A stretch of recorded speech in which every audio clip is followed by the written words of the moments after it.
Yo, yo, yo, who's late? Who's late? I think I made it on time, just as skillfully as that. How's it going, dudes?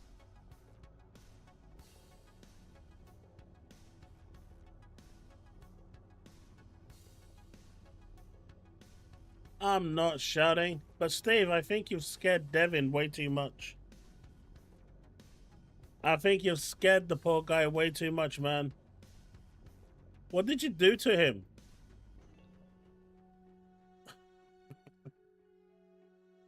What did you do to the poor guy? Oh. How's it going, everyone?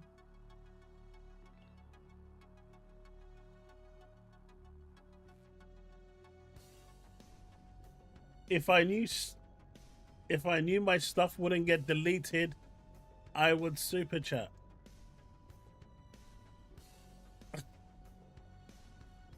Steve, haven't you already told him that you can't delete stuff?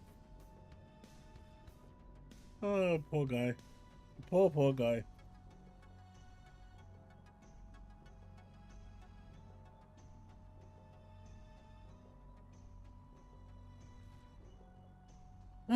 How are we all doing?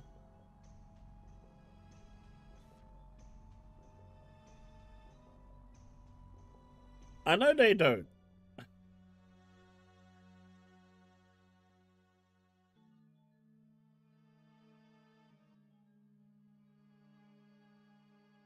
Oh, no worries, Paris. It was so obvious what you were talking about. But obviously they're going to take it completely out of context. It was so obvious what you were saying. It was just... The fact that they were trying to twist it was just... Wow. But it just shows, right? It just shows. Here comes the biggest pony of them all, secondary protocol.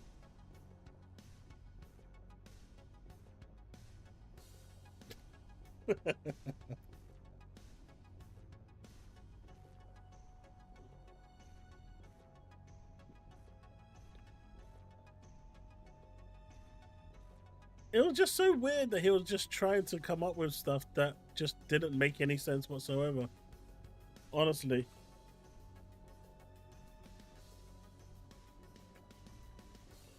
But you're good, Paris. I got you.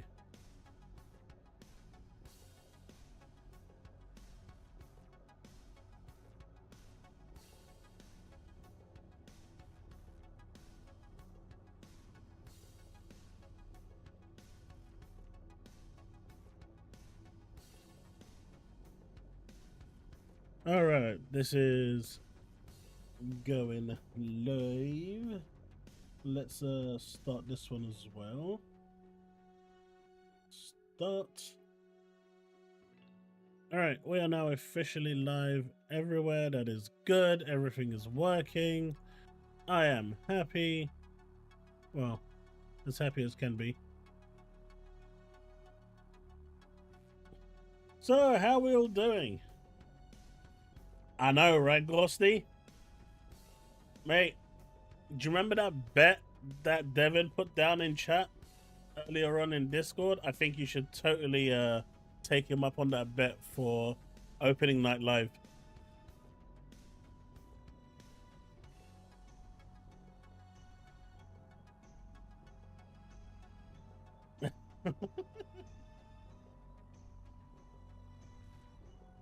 Wait, Lost Souls Aside has come out?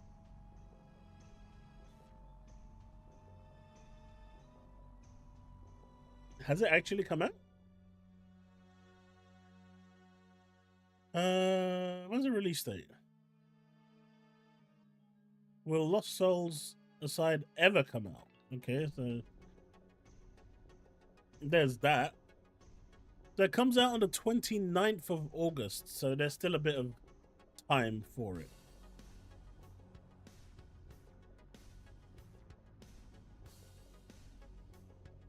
Yeah, end of the month.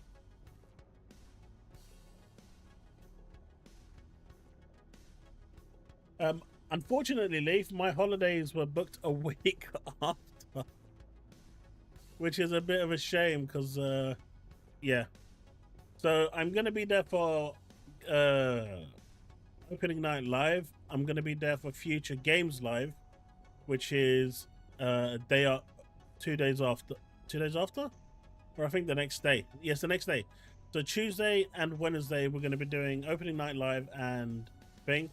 During the day on the 20th and the 21st, my son might be streaming the Xbox Showcase, and I'll try and chime in if I'm not busy at work and check it out with you guys. I don't know of anything else that's actually happening during that week outside of those. There is a wrap up on the 24th, but I'm not sure that's really worth streaming. It just basically is the best of Gamescom, so I'm not sure that's really worth jumping into. It's just going to be a repeat of everything. Hey, Grey Fox, I appreciate it, dude. That's so nice of you to say. Seriously, thank you so much. I'm happy I bring some value to the conversation. So, how have we all been? Hey, Paul, how's it going? Meant to be on call half of that week, legit considering giving away some. The extra money for a few days just isn't worth it. I get that, man. I get that.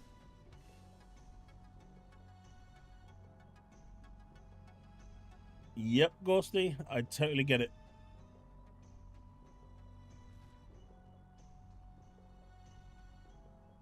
I guess we can start with GTA 6 in a little bit. Well, as the first topic, because though it's not actually news per se, it is something that I knew was going to happen. I actually have a video on this, but I've been on two minds about releasing it. And you know what they say, right? If you're on two minds about releasing something, it's probably best that you don't. Because I'm either going to piss off half the community, all the community, or I'm going to not piss them off at all and everyone's going to rally to my side. Either way, it's pretty controversial topic, depending on which side you stand on. But I guess we can talk about it a little bit when we open with the first conversation. Just finished the second Robocop. It was great, but the frame rate was very bad sometimes. That's a shame. Xbox LAX is better than PS6. What if Microsoft giving Sony a huge cut to bring PlayStation games on Xbox than Steam? That could be. I mean, I think Sony are just looking at more ways to monetize IPs that are dead. Right? Like, who's buying Uncharted on PlayStation or PC right now? And I know this, like, 10 years ago would have been unthinkable. But when you think about it logically now, who's buying a PlayStation for, Uncharted? Who's buying an Xbox for Gears 1? No one really, except Steve.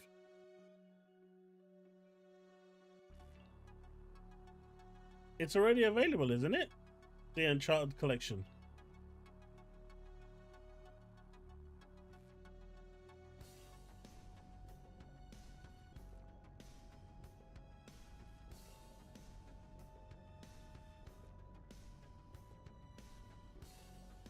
Yeah, I'm talking legit. I'm not talking about emulation. I mean, if we're talking emulation, then Xbox can emulate PS2 and PS3, no problem. Maybe even some of PS4 as well. We're not talking about emulation, though.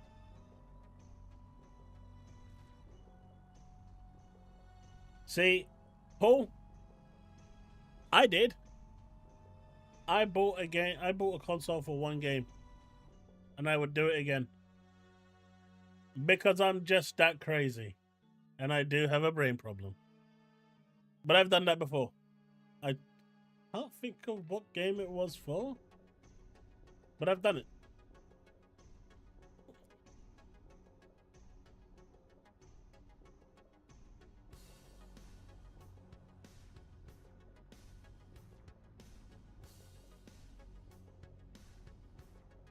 I can't remember what it was. I honestly can't remember. But I genuinely don't. I'm pretty sure it was one of the Final Fantasies.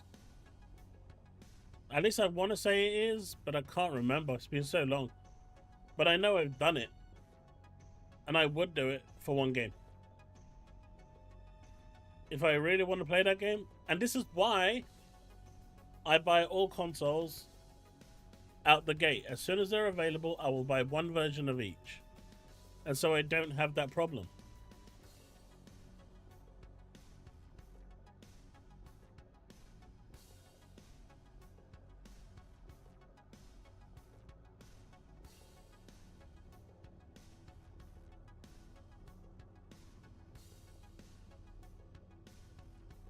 Now, I had a 360 from ages ago. That one I had. It was either a Nintendo... I think it was a Nintendo console that I bought. It probably wasn't Final Fantasy. It was probably a Nintendo game. Because I'm not a really big Nintendo fan. I don't really play their consoles. I mean, my Switch... Outside of me playing the Ridge Racer arcade version on there, I haven't really played anything else. I just jump on, play a few rounds of Ridge Racer arcade that I bought for £15, and then I turn it off. So I'm more inclined to say it was probably a Nintendo game. And I think it might have been an RPG that I was playing on possibly the GameCube. I don't know, games like Baton Kaitos and stuff ring a bell, but that wasn't that great. It was probably from, I would say Metroid Prime would probably be one of the few games I actually completed on the GameCube.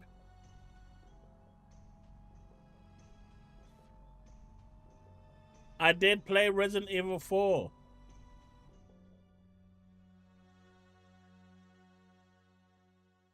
Never said I finished it, but I did play it.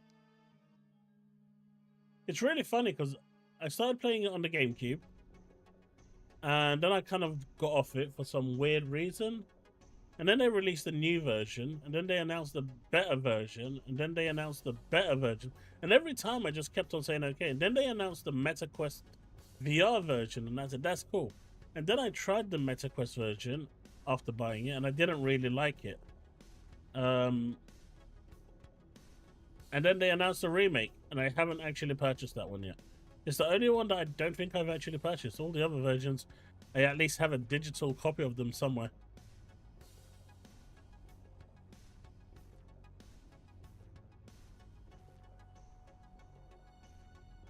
Yeah, I saw that, Byron. That's probably a good thing, though, because everyone would go and start playing Viper. It was a bit too broken. But 7.3 got released today, didn't it?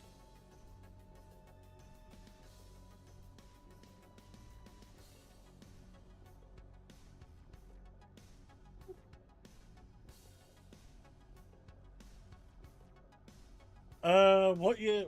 My first console? Well, I mean, I didn't buy it. My parents bought it, but we had the Atari 2600. That's probably the earliest console I remember. But yeah, Nibs like decided to cut a little clip out of Paris and Holt talking, and I knew exactly what Paris was talking about, but they just tried to twist it so quickly. It was just, why? I mean, I just don't get it. Oh my god, someone's coming in. 1 second, chat. Just like it. Wait. Oh, look at him. He's just sitting there like, what's up, Bob? If it's not going to be too noisy around though, leave the door open a little bit so a bit of air comes in. But if it's going to get noisy, then you can close it. But look, the cat's still saying sup, Bob.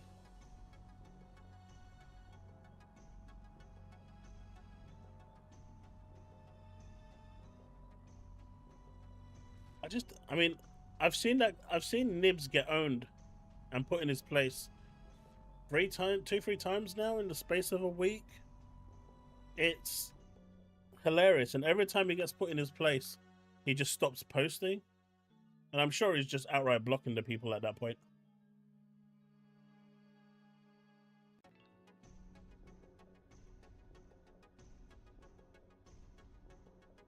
Lord, I was right, by the way.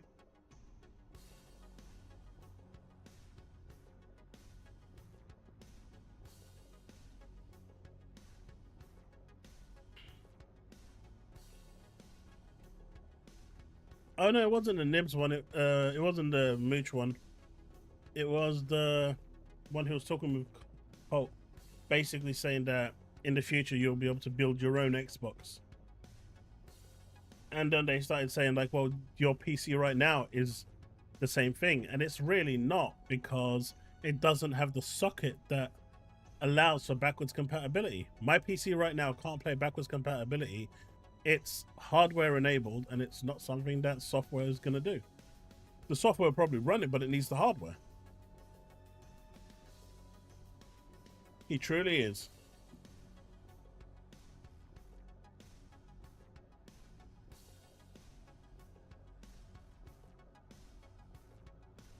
Gears of War Reloaded is now preloading. Nice, Grey Fox.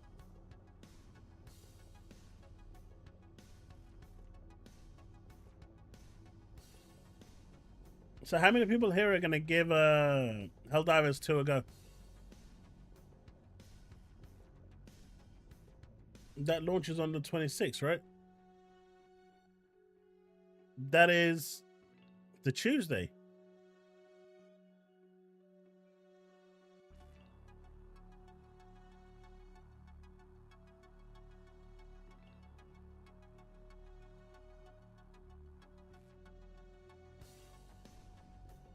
Hey, Jaeger, how's it going?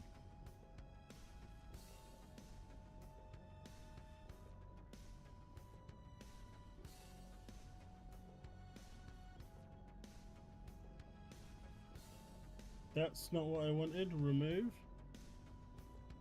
All right. So someone was talking about GTA 6 earlier and some stuff.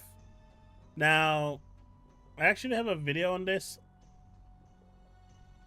but like I said, it's a controversial topic, and I've been on two minds releasing it. But apparently, it looks like the group Collective Shout, now that they've got their claws and mitts into Visa, are going to target other games, which is exactly what I was saying in the video that I was reacting to. And if they get their way, and if enough people don't complain, they're going to go after games like CoD, Grand Theft Auto, and so forth, because of their realism. Well, I guess CoD no longer is realistic with Beavis and Butthead running around with a AK-45, but you get the point I'm making. And so it looks like they've set their sights on Grand Theft Auto. Now, obviously, Take-Two will literally sue Visa from here to Timbuktu. So that will be interesting. But it looks like Collective Shout's next target is Grand Theft Auto.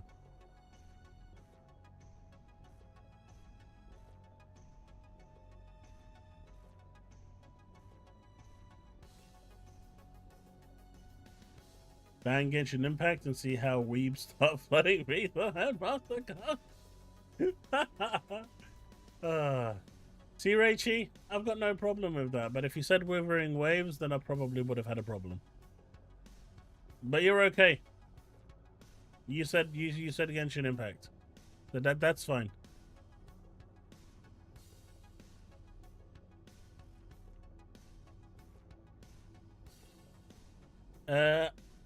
Bags, it is not. It is not illegal because they are not regulated by any company or any law. At the moment, Visa and MasterCard hold all the power. No, we don't ban all gacha. Look, leave my gacha alone, okay? What is it with you and attacking my waifus? And look, leave Celeblade alone as well. Like, just leave the waifus alone. What is it with you guys? Go attack that, you know, old guy. What's his name? Marcus? Yeah, that one. That one that wants to be a phoenix. Go attack him. I'm Zenison Zero. Give us a sec. Be the first god. Oh, man. God, Zenison Zero. What a shame. Whatever happened to that game, man? That game had so much promise when it came out. I don't know what Hoyo did to it. They turned it from something that was rather interesting to just a sim, right? And after Brax decided that he was done making content for that game, oh boy. Oh boy. That was... I feel sorry for the guy. Some guy just randomly decided that he's done making content for a game, and that was it. He became Satan #1.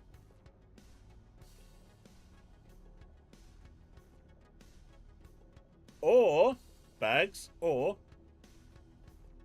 you can look at it the other way, where they actually teach kids restraint. And it helps parents identify which kids need to be put into rehab. You see? There's always a different way of looking at this. It's helping parents know which of their kids should never go anywhere near their bank account. And it's showing parents which of their kids can go next to their bank account without any worry.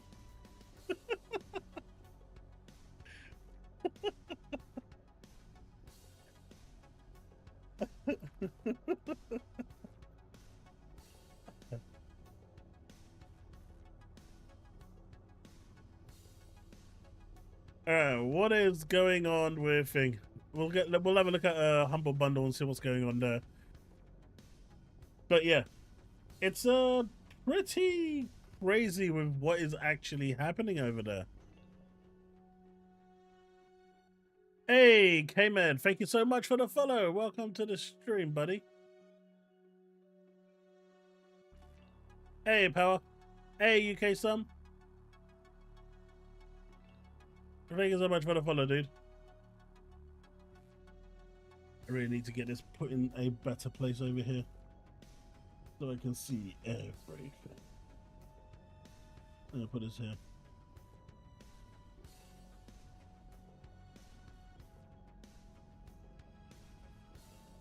But yeah, this is like what Collective Shout are doing. They obviously picked a topic that was, how can we say, very controversial, right? They went straight for the worst part of the porn industry that most people will rally around. They've collected the data and then said to Visa and MasterCard, hey, look at this stuff. You're being associated with this, stop it. And now they have the data. Now they're going to go after other games, which is a bit sad. So people really need to rally and just stop this. Visa have already come out and said that they're not restricting anything. All they're doing is copying MasterCard. So they're basically just throwing MasterCard under the bus. But yeah. For the first time, I may be about to spend money in Fortnite. Power Rangers Dino skins isn't something I expected. Hey, look. If you enjoy playing games and you want to have fun, go for it, man. There's literally no reason or nothing stopping you from doing it. As long as you spend responsibly and you spend within your means, that is all that matters. Spend within your means. You spend within your means and you... Like, the way I always look at it, right? If you've got some money there, that if you literally burnt right now, today, it would not affect your life, then that's disposable income. That's money that you can do without. And so, feel free to spend that money. But if you realize that that money you're about to burn will actually make you struggle for like 2 weeks before you get paid, then it's probably best not to spend. that's the way I look at things, and that's the way I've been, you know, going about my daily life for the past 10, 15 years. And for the most part, it's worked out great. So there's a bit of life lesson-y from the chaos.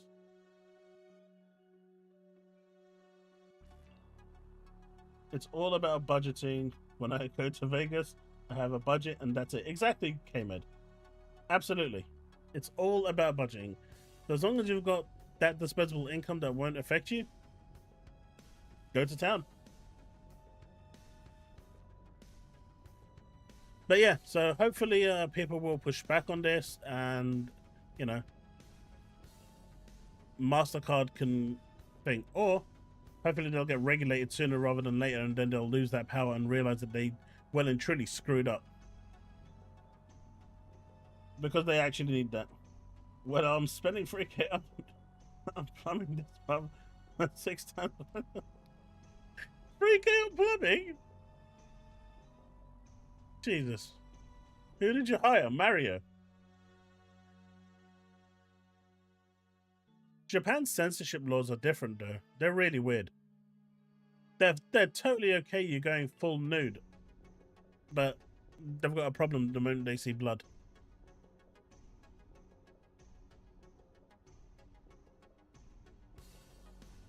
So, was it MasterCard or Visa? Because the way they were going about it is, we're not actually the ones blocking it. We're just copying what the other person does as per the rules in our terms and service. We're only following what they're doing. And so they're trying to pass the buck, even though they fully well know what they're doing.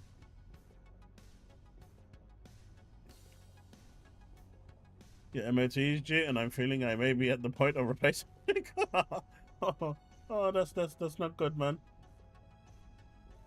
2,500 disposable income these days, but I'm now a man with 3 pensions ready to roll soon.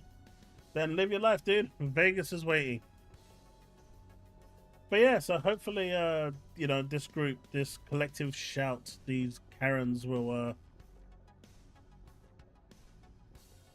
you know, they'll be put in their place and shut down really quickly, because we don't need another movement like this, especially one that controls how I spend my money, because PayPal is involved in this as well, believe it or not.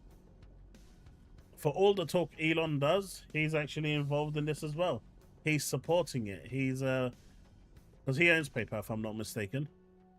So he's actually part of the problem, despite all the freedom of speech that he keeps yapping on about. Didn't he own PayPal at one point? I'm pretty sure he did. I swear he owned it at one point at least. Oh, he did. He no longer does. Okay. I haven't looked into PayPal like that in a long time.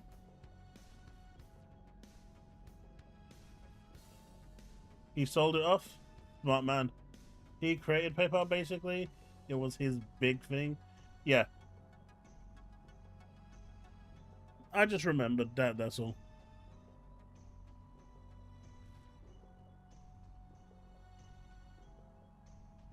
Cash App is I don't know, that's not included, but if it uses anything like MasterCard or Visa, then it's going to be included. They should start going after Netflix and streaming services for having violent shows. Leave them, they will. This is the problem. It's not going to stop at video games. They're going to go after everything until everything is just dummified.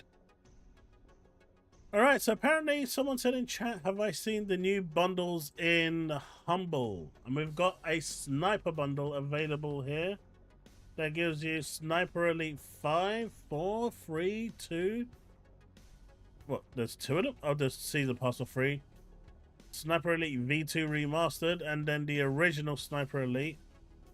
None of these seem to be deck verified, which is odd, but there we go. Better with 4 friends co-op. Hey, K-Man, I think I might have found you some games.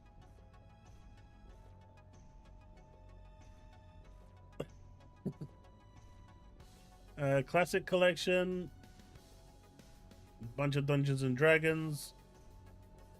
For those interested in that sort of stuff.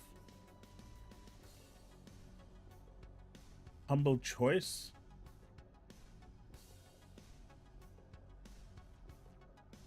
There's a Persona 5, Banisher, and whatever that is.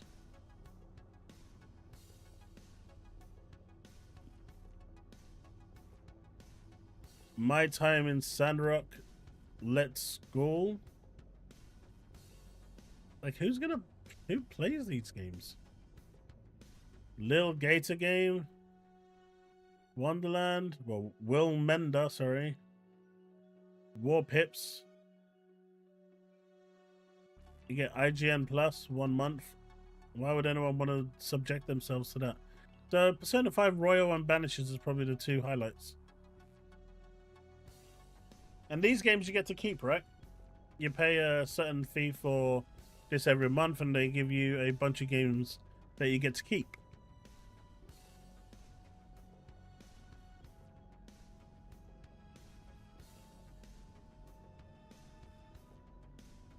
Yes, it's a good price.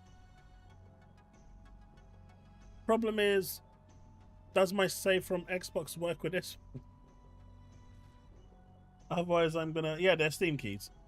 But does it have cross-save capability? Because I started playing this on Xbox, I think. And I got to the third castle, or the fourth one. And then dropped it, like I always drop everything.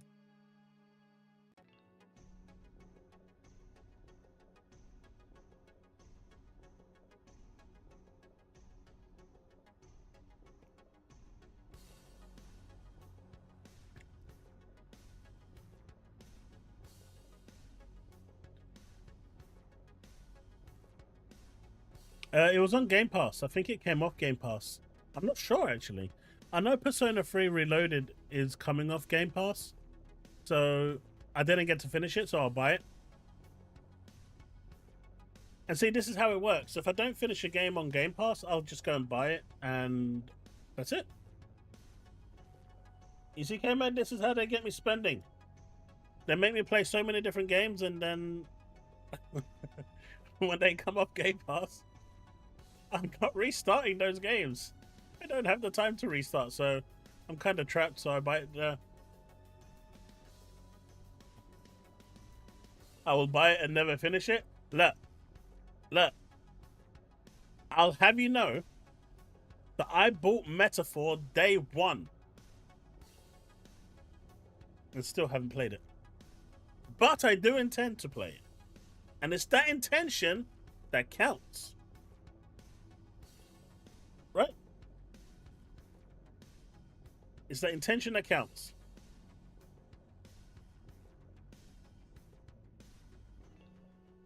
But yeah, that's actually a really good deal for Persona.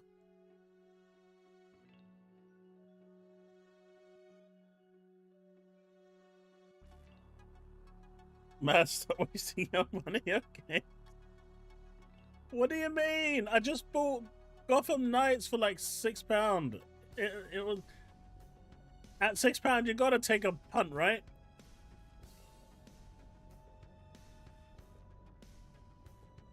Yeah, once that drops to a good price, Devastator, I'll pick it up. I've got my eye on that. I'm waiting for a good price. Mine's already done, Power Boss.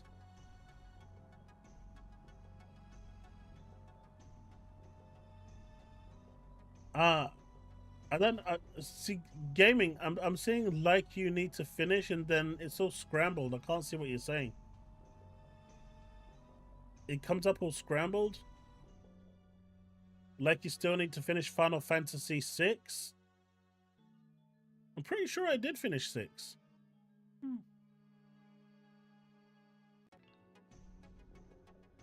Persona 5 between the Platinum on the original Strikers, Tactica, and Royal, I spent more time with this group of Persona. See, I'm seeing there Stellar Blade Platinum and Final Fantasy V. LOL. See? I get it. You guys want me to play random games.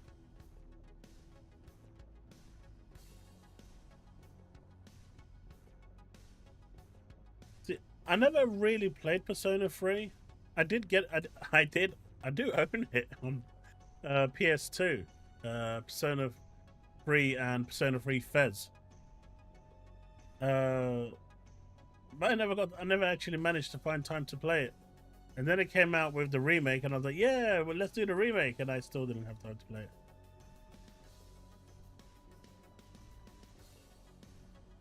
I don't get why you hate Persona, man. I don't get it. There's no reason to hate Persona. It's a good game. It's a good franchise. Persona 4 being, like, for me, the highlight.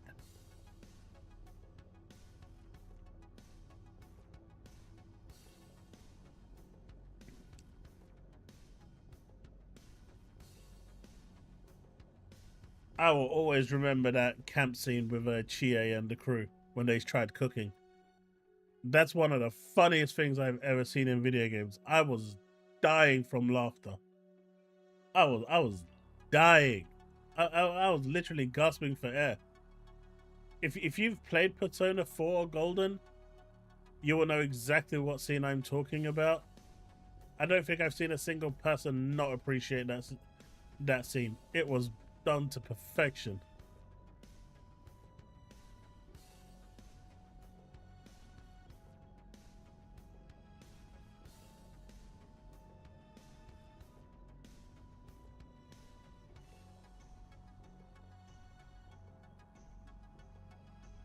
Yeah, I'm with you, Raichi.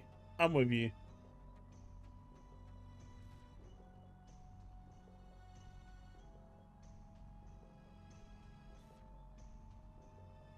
See, this is the thing. If they don't add anything to it, Devastator, I don't tend to go back for remakes unless...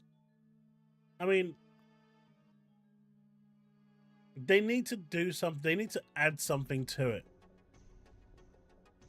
Because today, I think Persona 4 is playable. I think it's still in a good place and it's still perfectly fine to play. I don't think it actually needs a remake. But who knows? Maybe I will.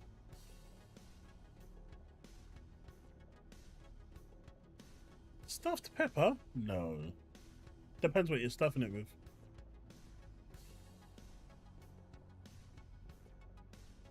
Did anyone see this Street Fighter little showcase that Sega showed?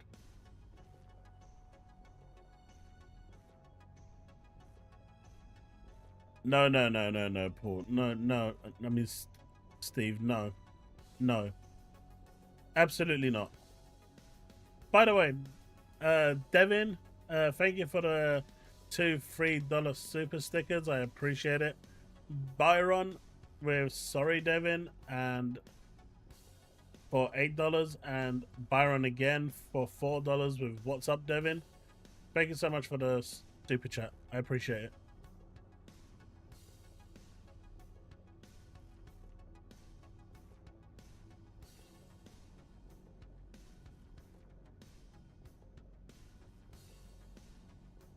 Oh god, that fake dude. He's fake, man. He's fake. Only bad PS5 games will go to Xbox? Nah, he's just taking Detective Seed's bull and running with it. Guy is too much of a fake. I mean, why not, Bags? I mean, just check it out. We should be able to play some audio.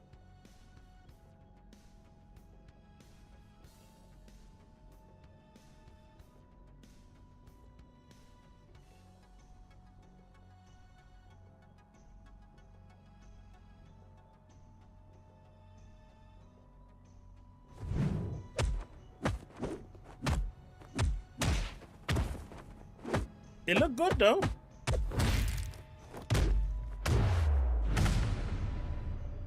I don't like the whole Street Fighter 6 slow motion thing that they've done. The whole, well, it started with Street Fighter 4, but you know, I don't think it. I don't like that.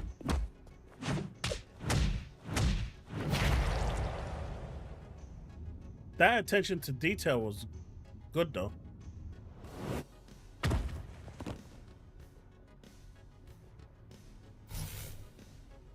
But you know, they let a girl win, so this game is woke. Moving on. Joking.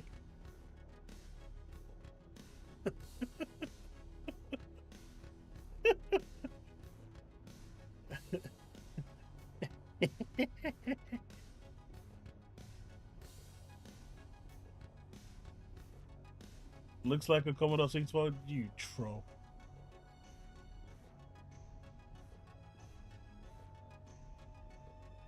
Yeah, Silksong is going to be there. CoD is going to be there. They're actually going to showcase, I think that's where they're going to announce the Xbox LIX's price. Now, what they need to do, in my opinion, is actually showcase the performance, because the drivers that they were showing, that people are comparing with at the moment, don't make it look that great. In fact, if you've got the LIX, honestly, based on the current drivers at present, there's no reason to upgrade. And that's saying something.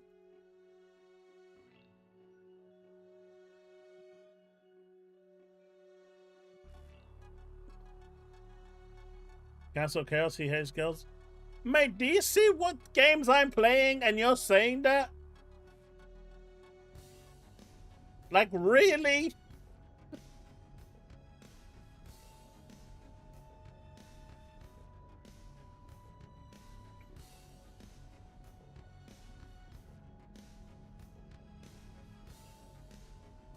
It would be very interesting, Devastator.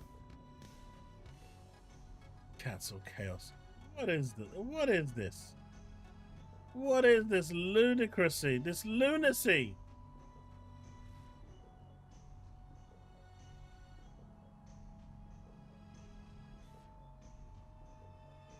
So what do you guys think about the Nintendo Switch price increase? And essentially Sony now being the only company that hasn't increased their prices. I see Ryan McGaffrey's gone into hiding. He's decided to take a break from X.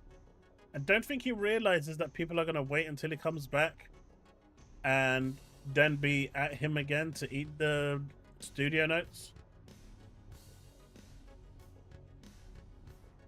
Are you playing Battlefield 6 on Thursday? If I have access to it, probably.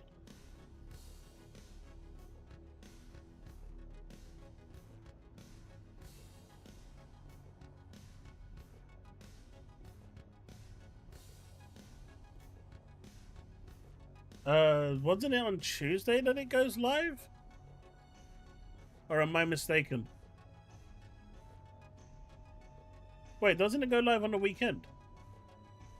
Or is it early access that's happening on Thursday?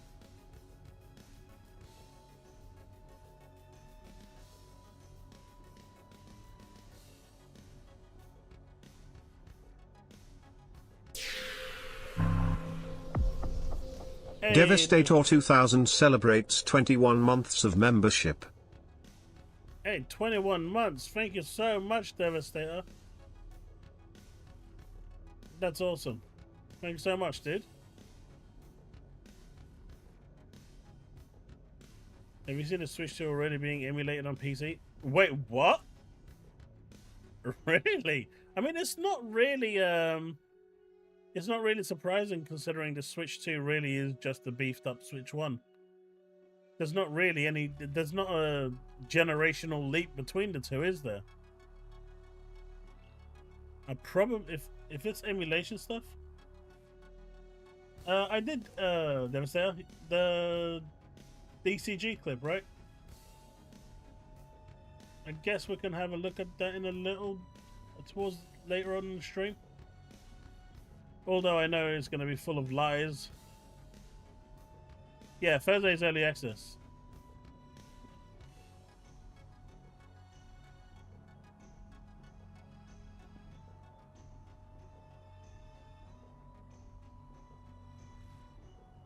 But yeah, what do you think of the Switch One's price increase? Because I know they're putting it through as tariff increases and they've only done it in the US. I just don't buy it. Why increase the Switch 1 and not the Switch 2 if it was tariff based? I'm thinking right now America's probably their leading market or their biggest market. So they're like, hey, instead of buying a Switch 1, why not pay an extra $30 and get a Switch 2?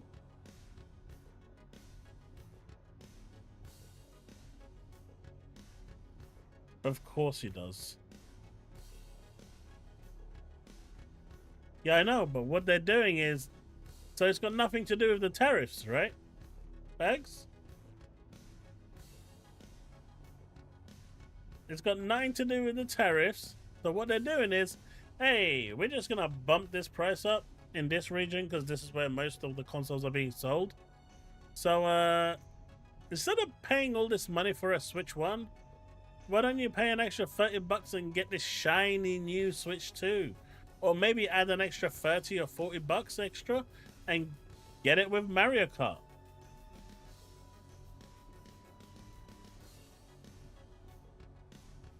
And that's why I had a problem with it. It's such a scummy way of trying to push people to buy the other console. Yeah. Exactly, Ghosty. Exactly that.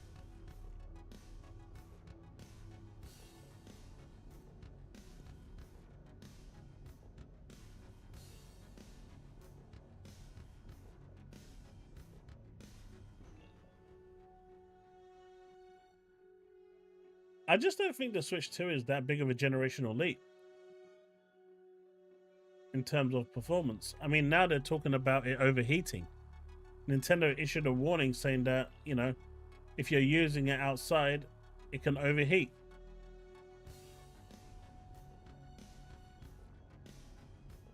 Honestly, I think I bought my Switch 1. I don't know why I bought my Switch 1. I just bought it to have. Hoping that there might be a game that I want to play. And then there was a game I wanted to play, but I refused to pay the price that they were asking for. And so, in the end, I didn't play the game. Although my kids have used the living hell out of the Switch, so it wasn't a total waste. It's like my kid, I've taught him well. I bought the Switch 2, so he was like, oh, so I can have the Switch 1 now, thanks.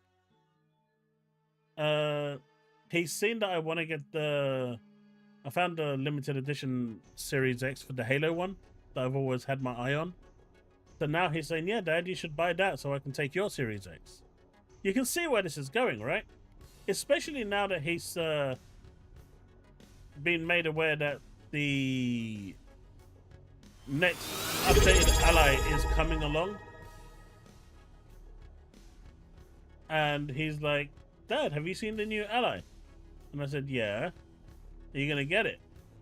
With the incentive of, if you get that, can I have your Steam Deck? Man, I taught this guy way too well. I taught this guy way too well. My kids have become like the hand-me-down kings. Hey, Soul, thank you for Twitch Prime. I appreciate it. Soul subscribed for 14 months in a row.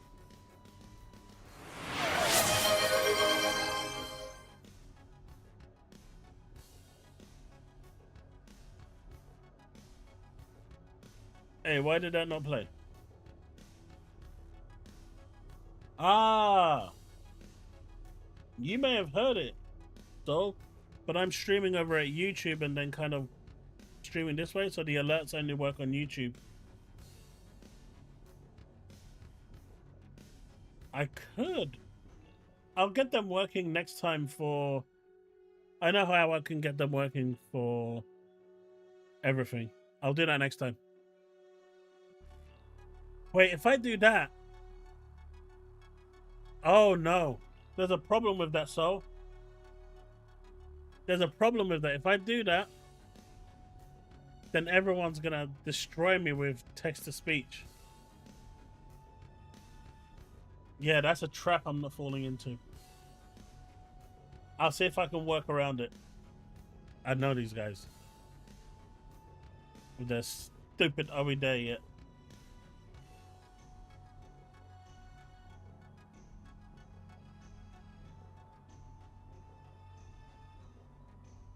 Mate, I'm watching an emotional cutscene, right? She's about to die in the game. And you can see it. It's unraveling. Text-to-speech. Are we there yet? Are we there yet? Are we there yet? Oh, look. Are we there yet? But are we there yet? Oh, can I ask a question? Are we there yet? I'm like, it's an emotional scene here, folks.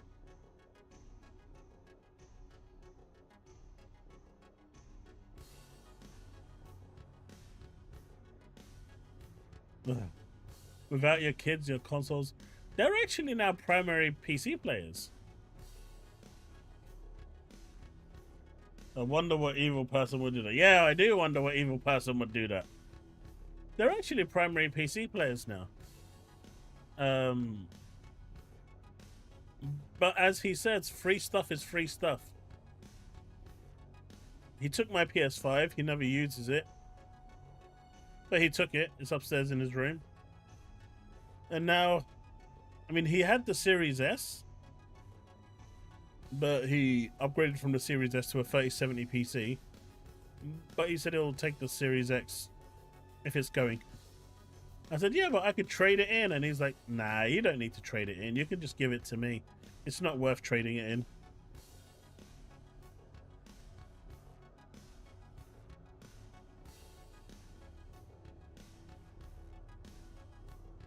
Like I said, I taught him too well.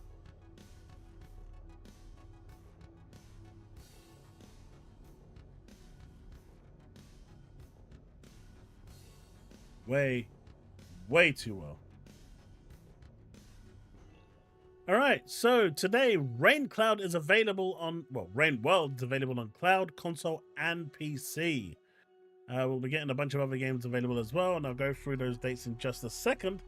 But Assassin's Creed Mirage is going to be available on Ultimate and PC. You should definitely check that out. It's a really, really good game. Really good game. Don't sleep on this. No, not like the Citizen Sleeper. It's a good game. It's coming soon. You're getting 9 Kings as well for Ultimate. But that's pretty much where Ultimate is. Then you've got like an Ultimate and Standard where you're getting Aliens Fireteam Elite and Rain World.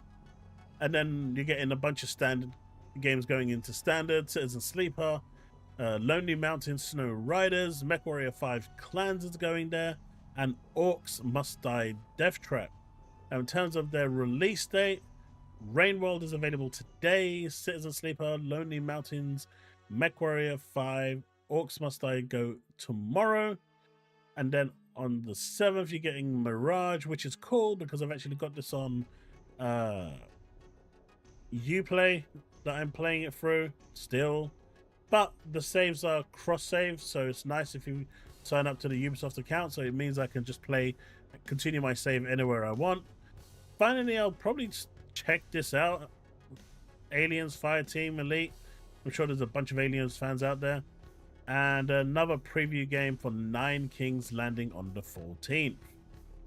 Anything you guys are interested in? Devin's just hiding because he doesn't want to do that super chat. He thinks Steve's going to delete the super chat. He can't delete them. Trading into GameStop is a ripoff. Never understood why companies didn't do it themselves, since they could then double their profits. I don't know, so it's weird.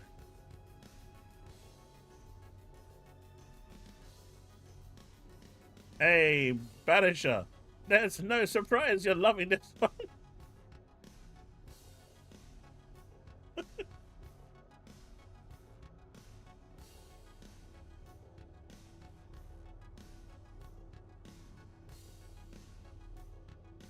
You can't delete super chats. It's literally ingrained. He can't delete them. No, seriously, he can't delete. He can delete your messages, I'm pretty sure. But he can't delete super chats.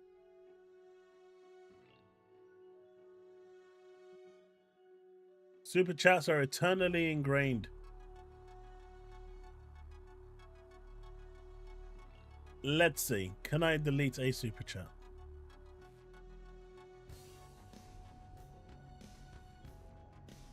It won't even let me see go that far up.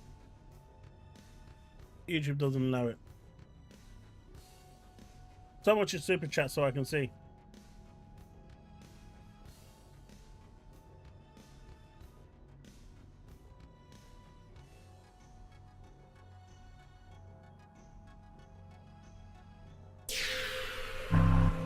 Alright. Steve hates Marmite. Alright, let's see if I can delete this.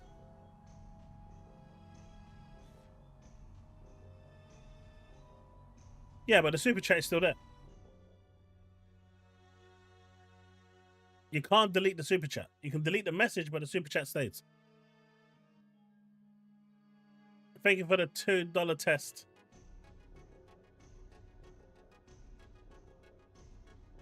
It's only the message, but the super chat stays.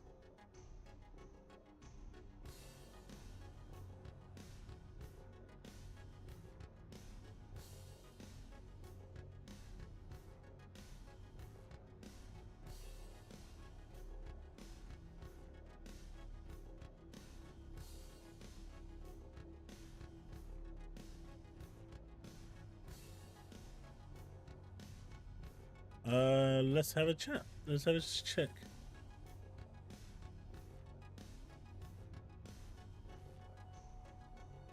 So Soul has 75 points.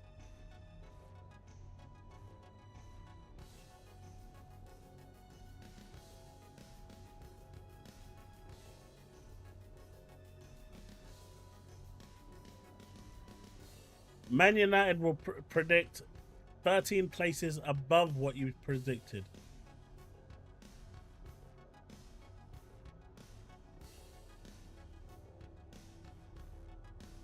I mean, you're literally now banning, you know, you're literally removing him from the system at that point.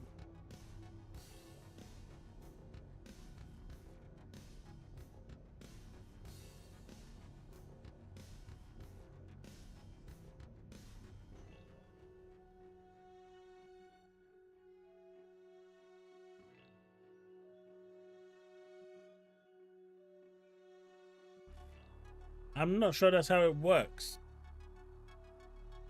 Days Gone confirmed for Xbox. They just announced their DLC, didn't they? Days Gone.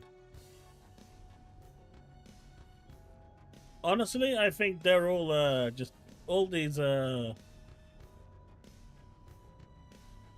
PlayStation studios are now just playing games.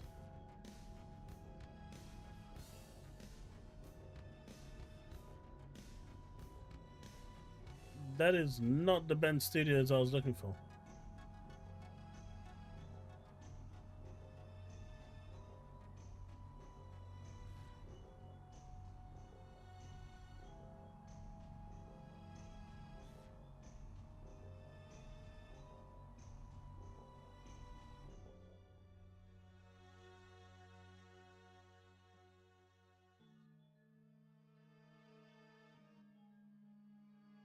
What the hell is this?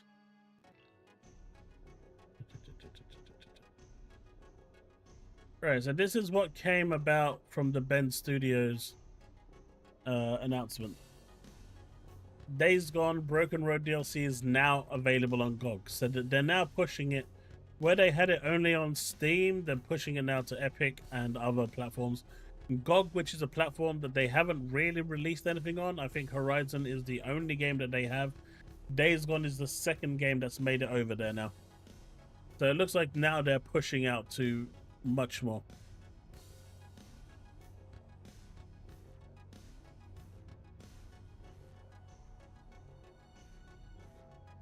I'm getting ripped off here. No John Cena voice. No XP for super chat.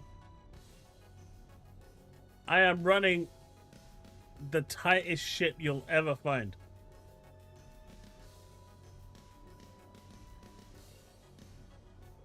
Give it a few minutes to power through. It's probably not instant. Wait, didn't you guys say that there's a cap on how many points you can earn?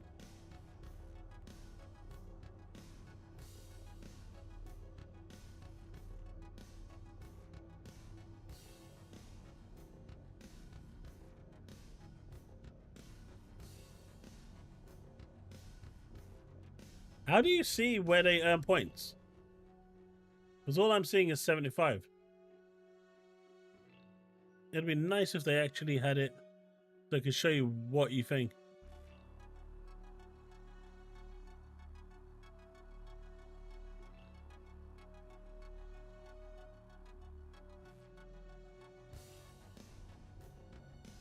Right, Tasman actually super chatted £50, and he didn't actually get the points. Right? So I don't think it affects it.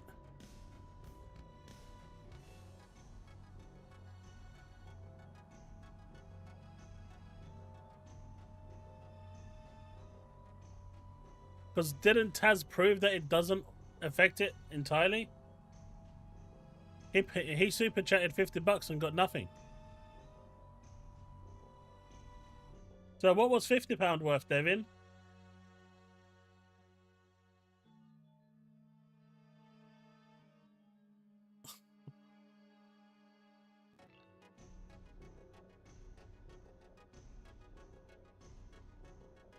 I mean, it was 50 rupees, right?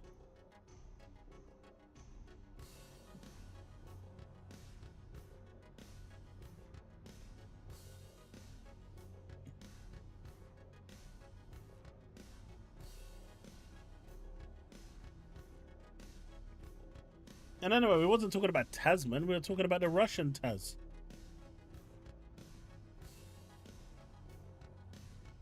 Unless your lass knows a Russian Taz. I mean, at that point, I'm going to say she's got a type.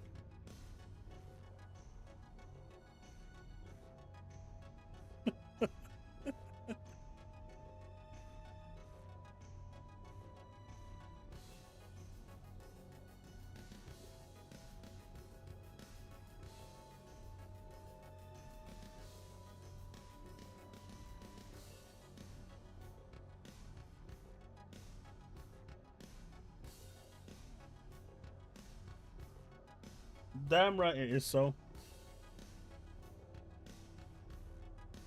But yeah, so this is what was that whole monocule that they showed.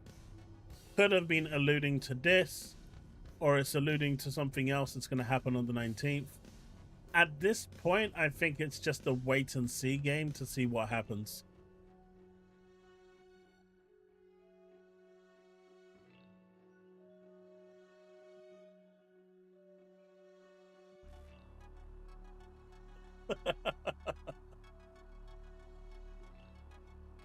What, so even if I'm telling the truth, she don't believe me?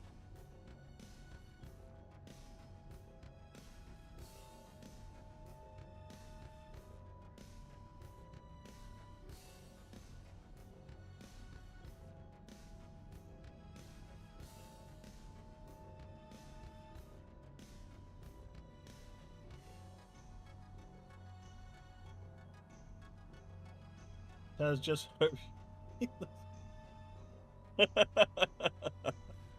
I know. I got him covered. I've got that. I've got that. It is, yeah, Byron.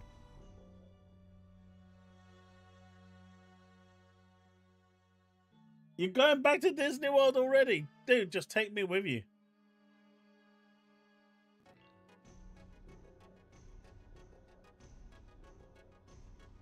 But no, it's. I don't think the points don't go.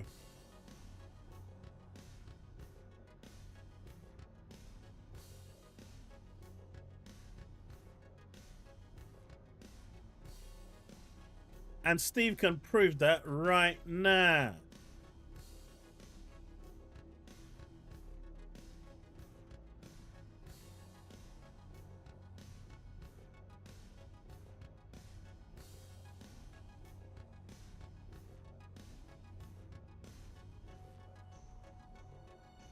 Absolutely nothing, Sandwich. It's just shows who's a bigger supporter of the channel.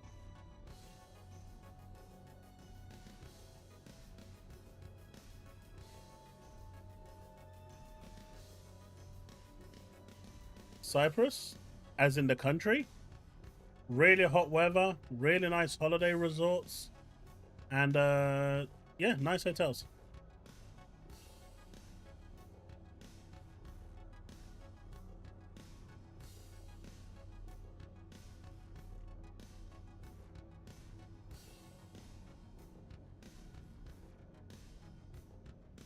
You've also got the pier down Girne, which is really nice at night. It's probably the best tourist area there is down there.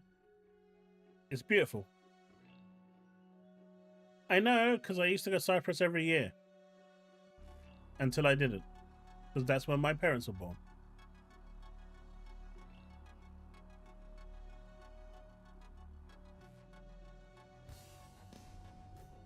Asshole, you're good, man, you're good.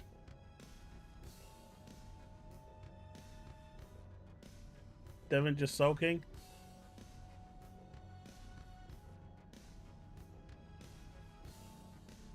Devin isn't sulking.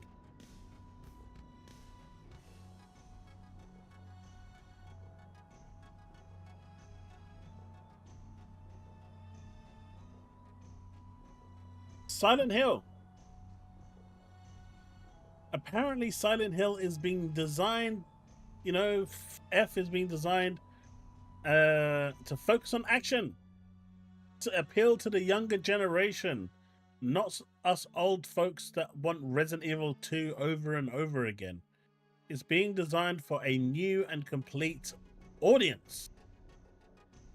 What say you, Padawans? Has this increased your interest in Silent Hill F or decreased it? And just as a heads up, folks, tomorrow I am going to be streaming over at Twitch. Dead Take.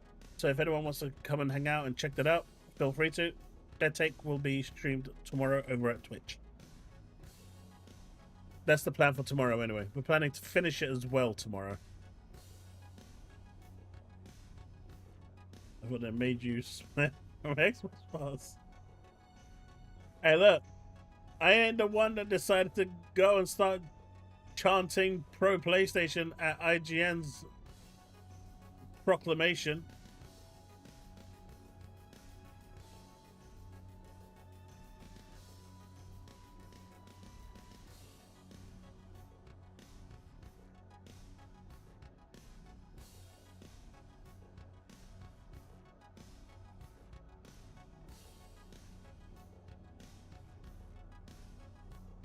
Devin gonna annoy because he's not in first place.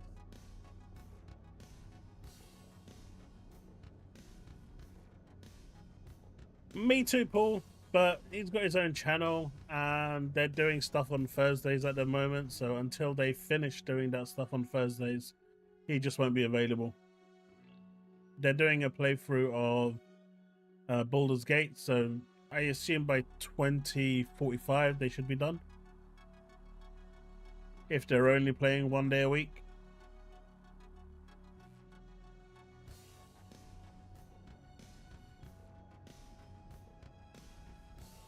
I'm not sure if this is really a horror game. Might be more of a thriller. But it's got people like Sam Lake in there and Ben Starr and whatnot. It looks interesting. How inconsiderate of him. I know, right?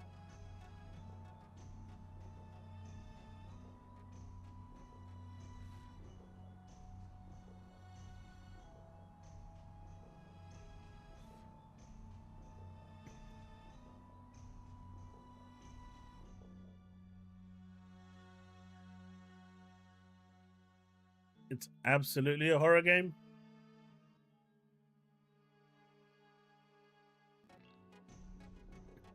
Devin, is that serious?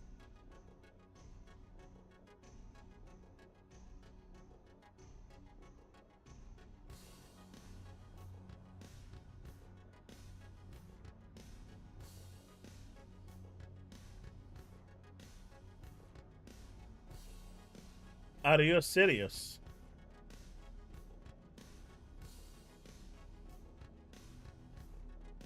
I can't wait to play as a Japanese schoolgirl. That's the spirit, Sandwich. Get your inner weeb out. That's what it's all about. Get your inner weeb out. I'm actually curious now if it actually does affect it. I want to know if Devin is actually correct or not. I can't, obviously, I don't get no points, so it doesn't even put me on the scoreboard. But I can't actually do anything. But I'm actually curious now.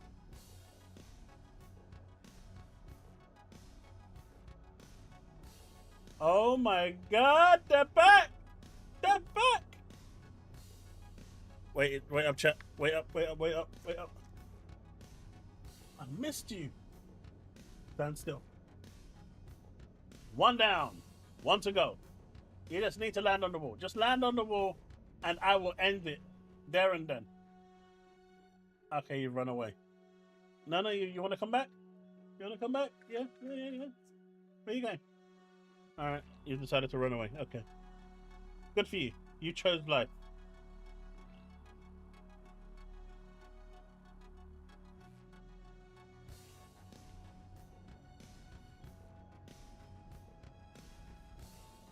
No, I will switch to the actual page. And see if it does it or not.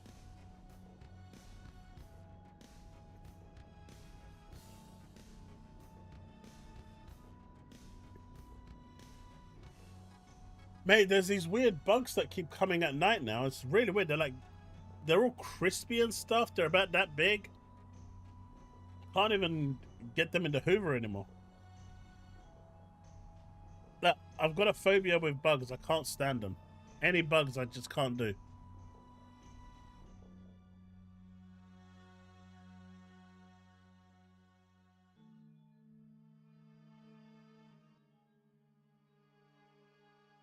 But yeah, if anyone super chats now, I will switch over to the actual stream screen. You know, you can't see any of my details on there, but you will see the live chat as it is. And I will check it there and then. So just let me know before you do it. Look, I've tried leaving spiders alone. They come at me. Right? They come down like this to my face, and then they start moving their legs like that, like saying, "What's up, bro?" That's not how this works. Right? If I leave them alone, they need to leave me alone. But they don't leave me alone, so I can't leave them alone.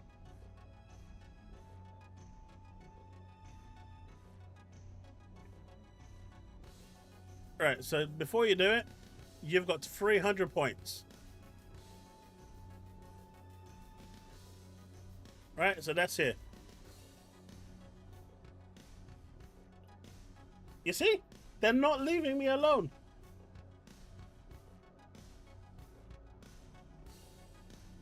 They just want a cuddle? No, they can piss off.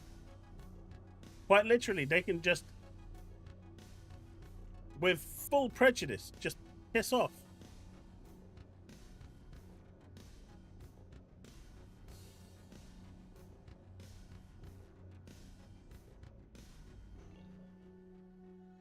Alright, so we've got two topics that I wanted to talk about today.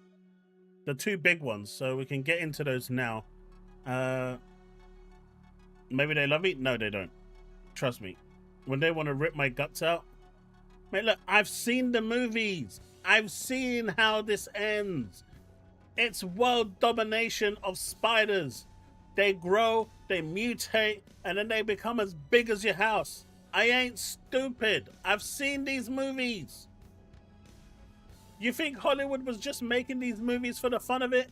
They were trying to warn us of the impending doom that's coming. Hey, I'm a Superman fan. I'm alright with an alien coming and protecting us. I mean, at the moment, our planet is so dumb. Aliens come and decide, holy shit, they've gone backwards 50 years. Let's go and come back in another 150.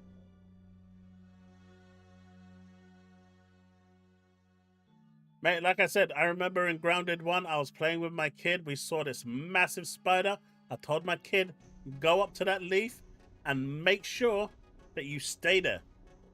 And then he went up there and was like, Dad, where are you? I was gone, mate. I was gone. Poor kid. He never stood a chance. Like I told the missus, we can always recreate. Poor kid.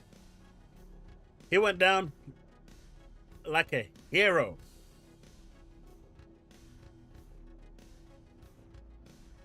Oh, you said so, not a Spider-Man fan. I don't mind Spider-Man. He's human. I don't like the way he became Spider-Man, but otherwise he's cool. Sorry, I read that as Superman. We were talking about Superman earlier.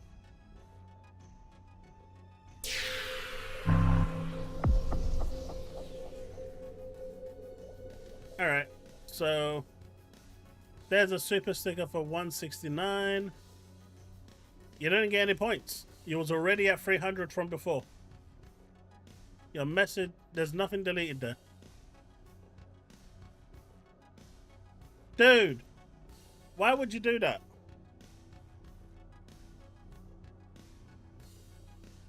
No, that's not funny. I actually genuinely wanted to see that.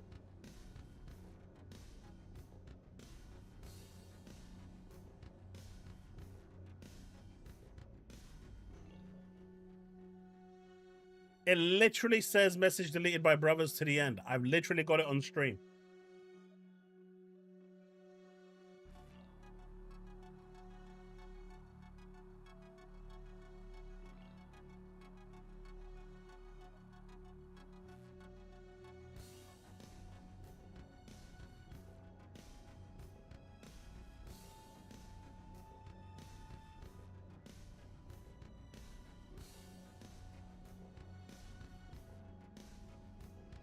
I needed to see the points. I didn't even get to see the points.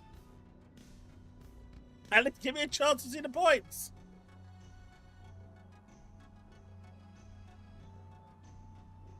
Did I get it?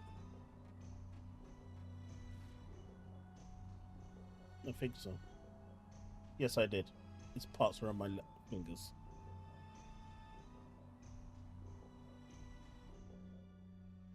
I don't think you can bring it back. Can you?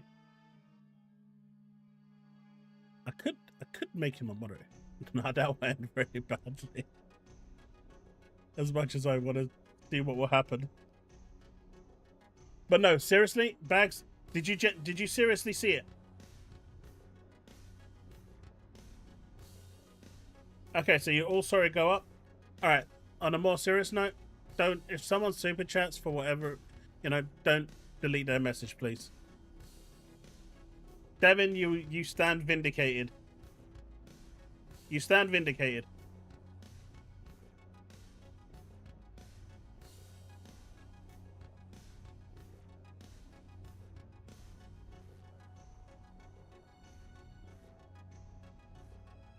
Mate, if I make both of them a mod, at this point, everyone's gonna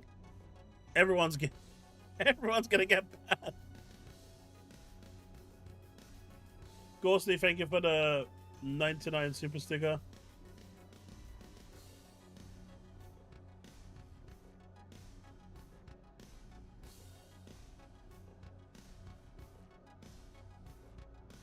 Me taking the piss? What do you mean?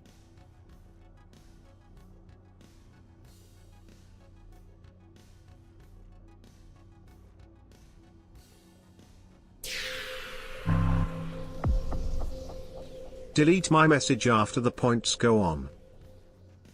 So you've got 375 points now?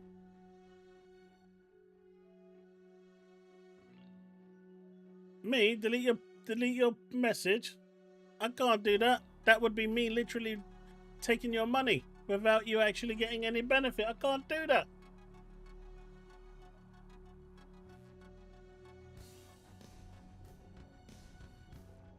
All right, look. Just to prove it, since that's what Steve has 375, this will be, let's say remove. You click on remove, right? There's no delete message here. Remove. Message deleted by the Chaos Lounge. And yeah, he lost 100. He lost 125 points. So it is. If you remove the message, they lose points instantly. They're proven live on stream.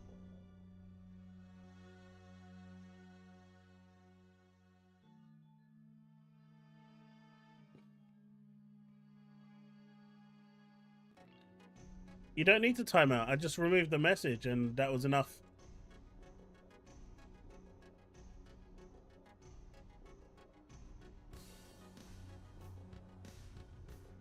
I have been vindicated.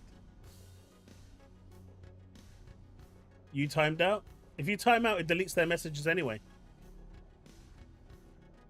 When you time out, it deletes their messages.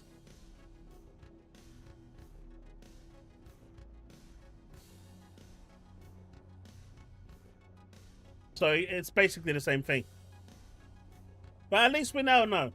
At least we now know. But the topic I wanted to talk about was the news of PlayStation Orion and Canis. Now, people often said that the Series S was holding video games back because of its weaker version. Now, the PS6 or the PlayStation handheld will be able to play PlayStation 5 and PlayStation 6 games natively, but it will be considerably weaker than the PS6. So does this now mean that the PlayStation handheld will hold gaming back? Because according to some websites, the PlayStation handheld will now be a godsend. Jesse, I haven't had the chance to actually buy it yet. Time you out for 10 seconds? Alright. Time me out for 10 seconds. Steve, you're at 375 points. Time. Put user in timeout. 10 seconds. Confirm. Yeah, the message gets deleted, dude. And then you lose your 100 points. Actually, you lose all your points. You'll probably come back in 10 seconds. But yeah, you went straight off the leaderboard. Number 2 just disappeared entirely. You'll probably be back in 10 seconds. One day, maybe. No, timeout does not. Timeout does not remove the points. The message stays deleted, but if you've only been timed out, it does not remove your points. And that is proof. It cost him $4 to show this, but he's proven it. Deleting the message does remove your points. Going into timeout does not. It does remove you from like the leaderboard for a split second, but you still retain your position. The more you know. So Steve, if Steve timed you out, that did not remove your points. It just didn't count. A bit like that Russian Taz guy when he did that thing that we don't talk about. Really, like, you know, but we don't want to talk too much about that Russian guy that did it because, you know, we want to respect his privacy and stuff. So, you know, we'll leave that there. It doesn't remove your points, but if you have the same amount as someone else and you time them out, you steal their spot. It doesn't remove your points, but if you have the same amount as someone else and you time them out, you steal their spot.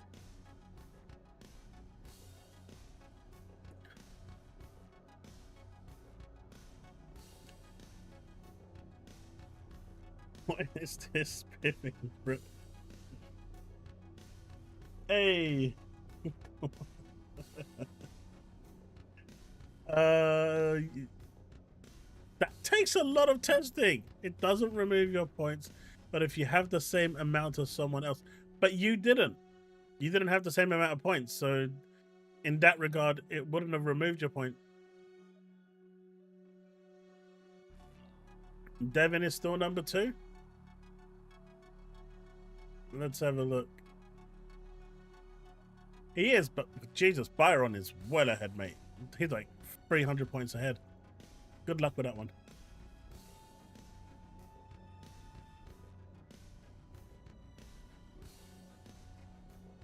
I didn't say Tasman, I said the Russian guy. That has the same 3 letters. He's only called Taz, right?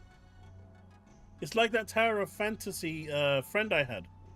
Well, do have. His name is also Taz. T-A-Z. I've got a lot of friends called Taz. What do you want me to say? I ain't even lying. That's the worst part. You guys think I'm trolling. I'm really not.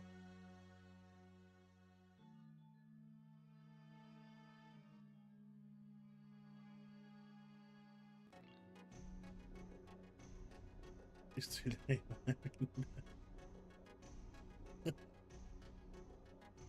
There's Taz from WWE that I know, yeah.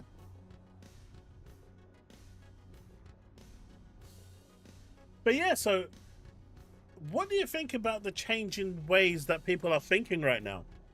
They're now saying that the PlayStation Portable, the handheld, will be a godsend to developers, rather than the same scenario. Series S, it was an absolute nightmare.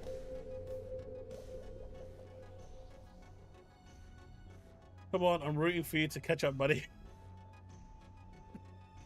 Come on, I'm rooting for you to catch up, buddy. 425 points in difference. Good lord. I also know the Tasmanian Devil from TV as well. You see, Taz? I think you just need to let her know that, you aren't the only Taz out there.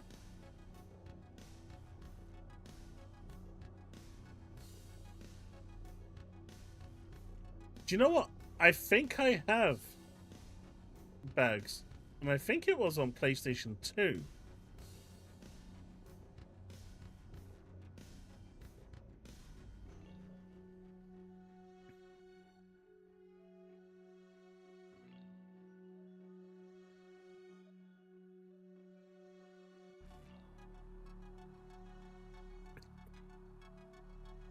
A 4070 and something that small. Are you crazy?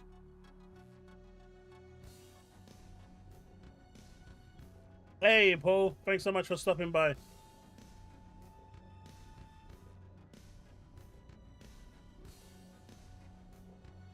I remember the one on the Mega Drive. I'm pretty sure there was one on the PS2 as well.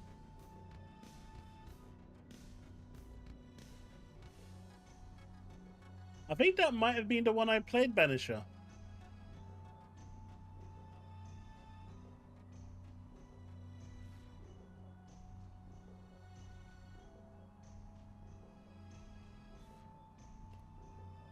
Let's face it. Not there yet. No, they're not. The APUs are not there yet. But it's just the way that they've actually, gone about with the whole change in the way they're talking, the way they refer to it. One is a godsend to gaming, and the other one was the biggest disaster known to mankind. But let's face it, if they're building for the PS6, they can't, because they have to build for the lowest denominator, which will be the PlayStation handheld.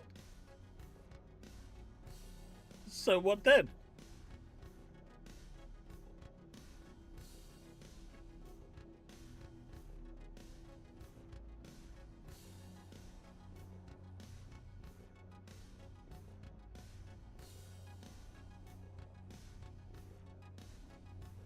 Let me move the goalpost. Tech won't hold back anything with new AMD Tech Pro. Everyone knows that. I'm just happy we can finally put all this behind us now that we all know what's up. Hey, look, it's good to get it in the open. But timeouts don't actually remove points. And that's all Steve was doing.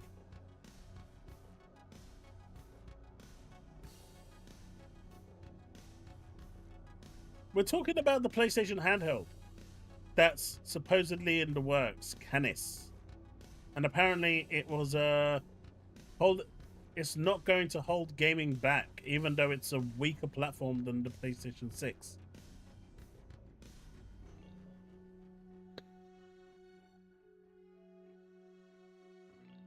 No, next gen won't be apps. There's still at least one more gen in it for it.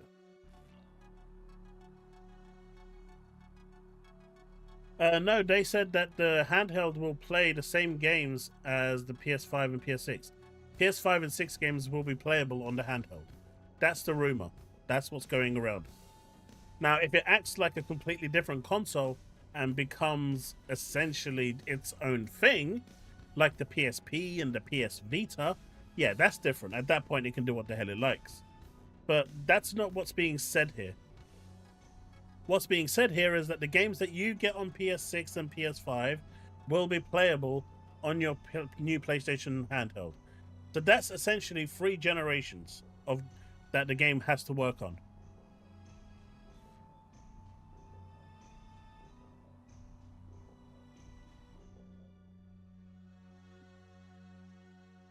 Yeah, I just don't know how that's going to happen, man. Those games have to run at 30 FPS.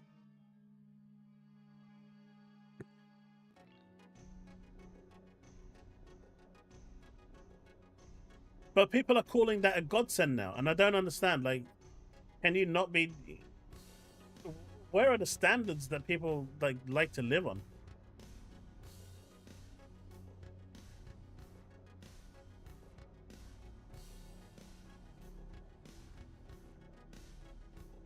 Jesse, I can see that, but apparently it's not going to be. I can see it being similar. And don't forget, recently Sony just released that new patch for their hardware, which actually makes the games run worse because it uses less power on the PS5. Now, obviously, I've been trolling about saying that it's for the Series S, but in reality, it's probably for this handheld.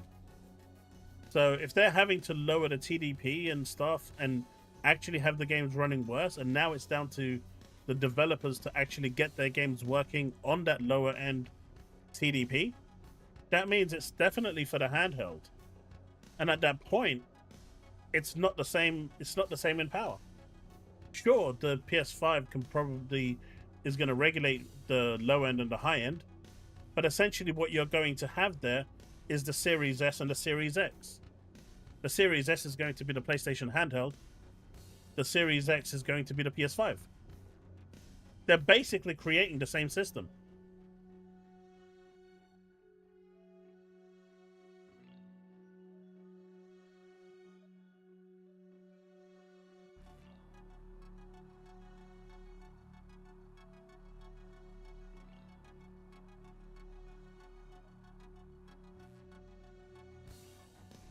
Movie games and makes zero sense. You trust Bruno? By PSSR 2.0 will upscale 240p to 4K at 60, no problem. Trust me, bro. It's super A.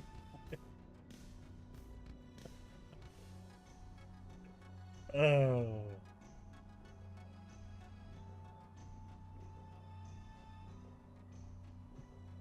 Good old bro. Sony and Microsoft can't just change OS without legal issues with licensing. Why the Xbox regular won't play Xbox made games? I think there's more reasons why the Xbox Rogue Ally won't play Xbox games. I just don't think it can do it personally.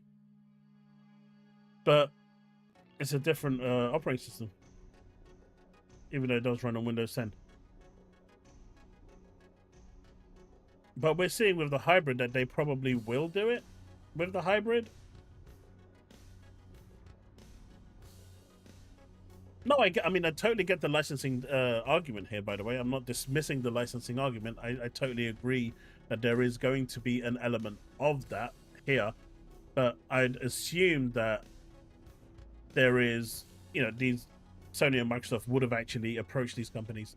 I mean, the fact that Xbox doesn't have full backwards compatibility, part of that reason is licensing, because Nvidia wanted a licensing fee for all the games that would actually naturally work on the Series X backwards compat, and Microsoft said no.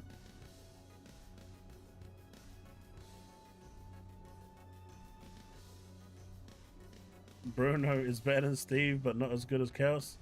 Yeah, that sounds about right. Because more games would actually work on the Series X backwards compatibility.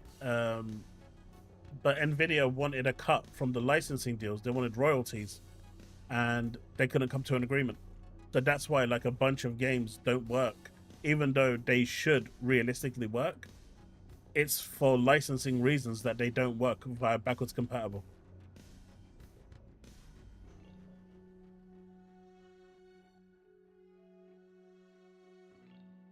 Oh, I'm sure they're working on that right now, Jesse.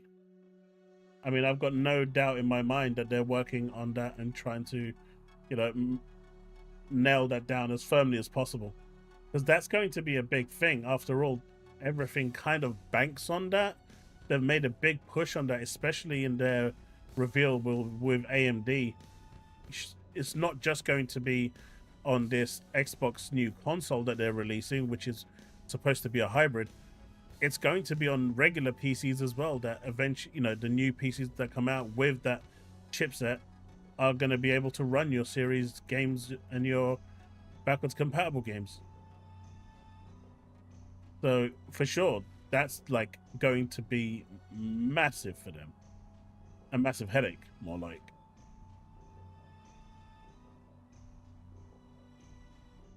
And taking as many number 2, like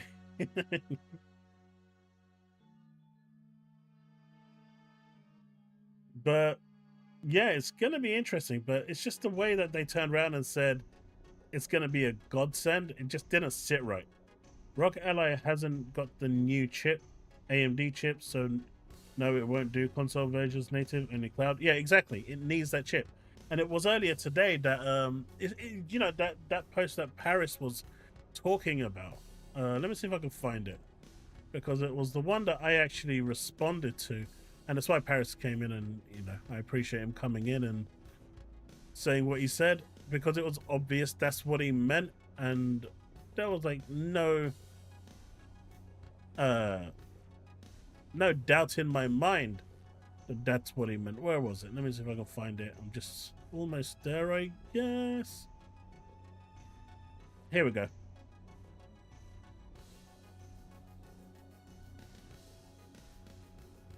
Wait a minute, what happened? Huh? One sec, chat. Apparently, that disappeared. Okay. So I'm just going to play what Paris said. I do think there will be a day that I can say, you know what, I'm going to go build a PC with off-the-shelf parts. I'm going to install Windows 12 or whatever it is on it. I'm going to enable game mode. It's an Xbox. I think you will literally be able to build your own Xbox at a certain point. I do think there will. And so he's clearly there referring to, with the new chipset that you're talking about, Steve, and saying, once, in the future when they're readily available, those chipsets will probably be built into the motherboard or onto whatever the graphics card or whatever it's going to be built onto. It's just going to be natively there on regardless of the parts, which currently isn't available today. And it's why the Ally, the ROG LIX, Xbox Ally, man, that is such a tongue twister. Can't actually do what it's doing right now. So what you're saying is totally 100% correct. Right? But they took what he said here, twisted it, and saying he's describing a PC and have been mocking him for a while, when it's so obvious that that's not what he's talking about here. right? It's so obvious that's not what he's saying here, but because they're so out of stuff to talk about, they just need. And you know, Nibs absolutely hates Paris. There's no denying that at this point. He just went straight after him. But you know, as I said here,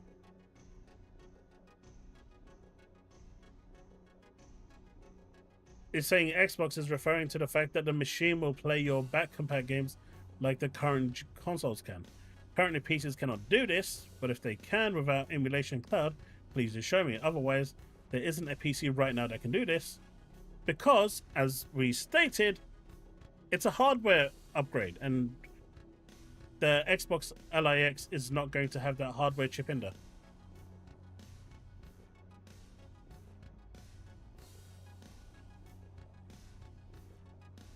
You think Microsoft are going to make the pass proprietary? So do you think that it's going to be like, this is actually straight like weird, right? But do you think it's just going to sit in like a PCI slot? It'll be like a piece of hardware that you get and it just sits in a PCI slot that the graphics card doesn't use, and then it will just run it?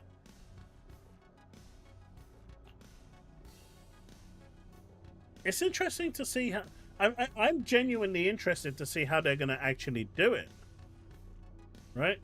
I mean, the setting that you're talking about, Sol, is basically going to be game mode, but it's a hardware-enabled feature. It needs the hardware, and then the software will do the rest. But it's going. I'm really interested to see how they're going to pull this off. You know, they're doing something that hasn't been done before. And if they get it right, it's going to be something really special. But we just have to wait and see. But that's why the current hardware, including the Xbox LIX, can't do it, because it doesn't have that chip. It doesn't have the hardware. If it did have the hardware, then it would probably be able to do it, because at that point, it's running the Xbox firmware. With split motherboard like the Series X, and the SoC won't be available to public. So what, you think it's only going to be specific motherboards only?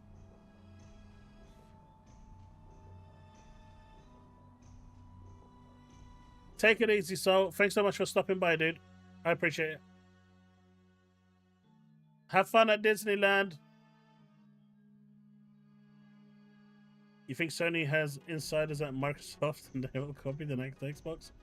That I don't think they've got insiders, but they've obviously been following what Microsoft has been doing, and they're watching closely. I mean, they're going very slowly. I mean, I can't remember what the Japanese term is. I think it might be Kaizen or something like that. It's a certain thing that the Japanese. It's a terminology the Japanese use, which basically means that they imitate what others are doing, but in a very, very, very slow way. So it's, you know, unlike Microsoft, which went in and said, right, we're making a change. Whack! That change has happened.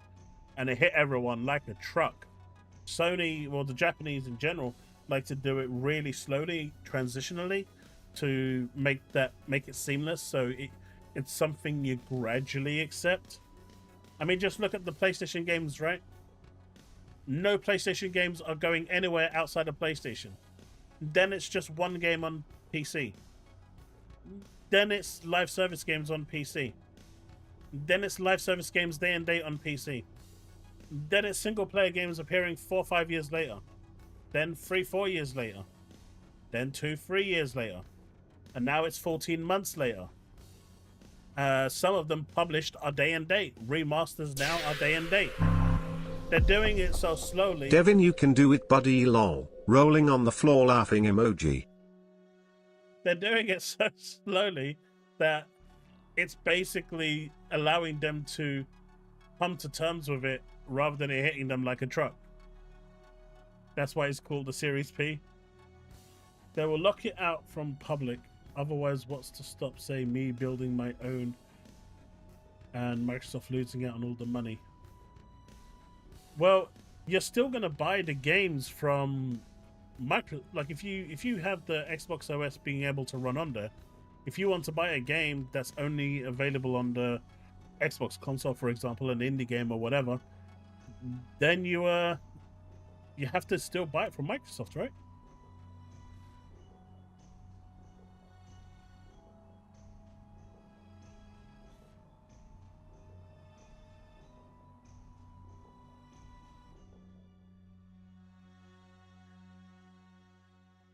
But I'm just not sure how they're going to actually go about it. Drop a couple of links in Discord comparing the mobile chips to...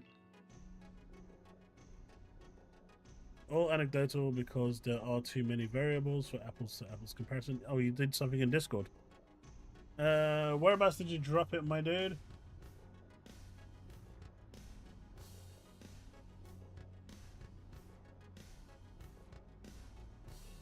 Poor Taz. I think he's disappeared. Leaf, what is this game that you're posting for Steve? 100 girlfriends who really, really love you. I knew Steve was a weeb. Why did you post it? Stream talking points. There we go.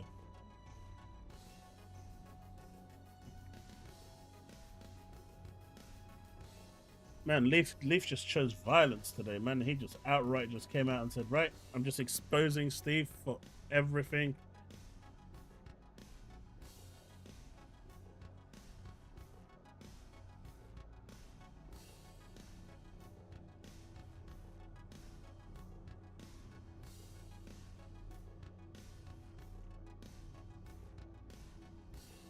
There's also security side of things. No, I understand that. But what I'm 100 watts now. It was, and I quote, apparently this is coming from Leafstorm. He's decided to seek violence today before Steve deletes it. 100 girlfriends who really, really love you.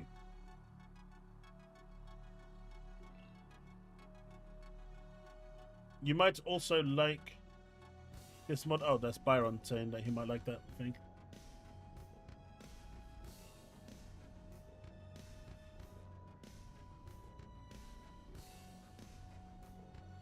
Wait, did I? I just don't think Nintendo Switch 2 is a good enough machine.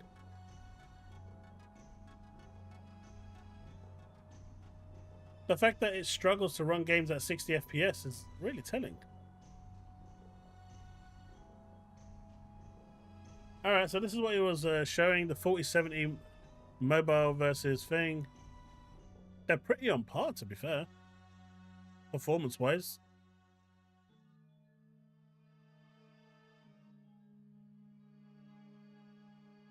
What was we looking at this again for, Brick?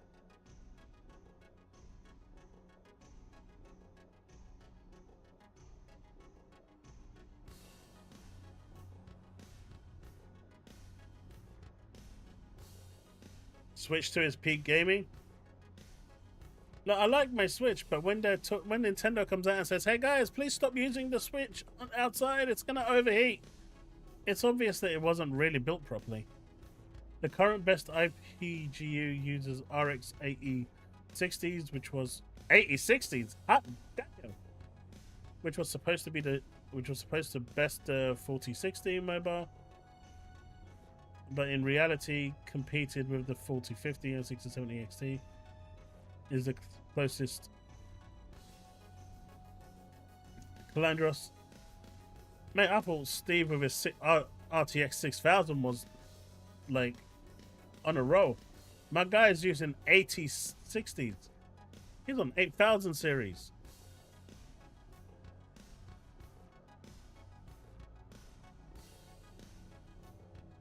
See Bags, that is that's really nasty, but that's not a Nintendo thing.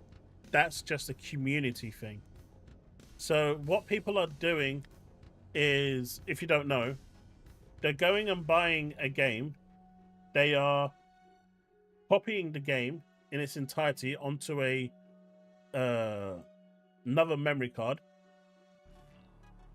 and then they're basically using that card themselves while they're playing. And if someone else then tries to run that game once they return it to the shop, well, that game is already active and they're playing it, so you must be using a pirated copy, and so it breaks the console. So that's what's happening there. It's basically the piracy detection that's happening. But what some people are doing is they're actually getting those, I think they're jigs cards or the rig cards, whatever they're called. They're basically getting them in the same design as a Switch cartridge, and they're putting the same label back on, and they're putting the packed cartridge into the box and returning it while they keep the game for themselves and get a full refund. It's not cool. It's too easy to hack that machine, and because of it, this is what's happening. And so people are paying full money for a pirated version of the game, or for a compromised version of the game, and Nintendo security is kicking in when it shouldn't. Well, when it shouldn't be possible to do that. It's still wrong for them to brick your console, don't get me wrong. I totally am not going to defend that, but that's why it's happening. The MIG switch, that's it. I knew it was something like that. The one named Drop the 4070 mobile. Someone named...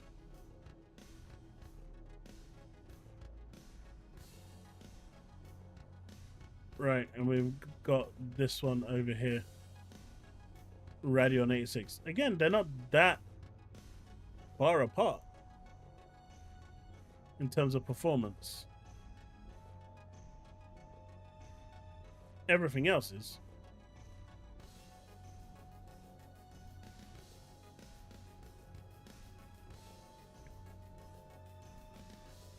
Just physicals.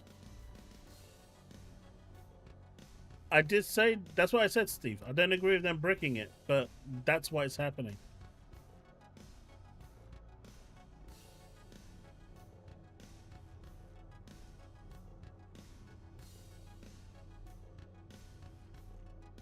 I mean, the Switch 2 is just a 1.5, right? It's only slightly boosting performance. It's not even doing it that much. I don't know. I like their games. I don't like their practices.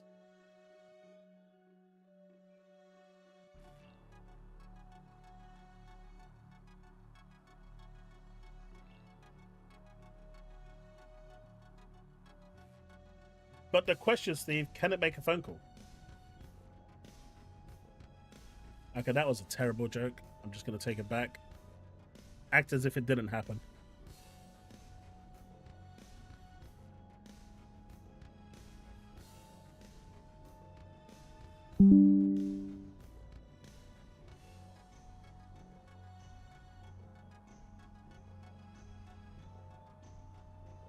Yes and no, Nvidia still have the majority share in the laptop market. AMD has the better small form factor.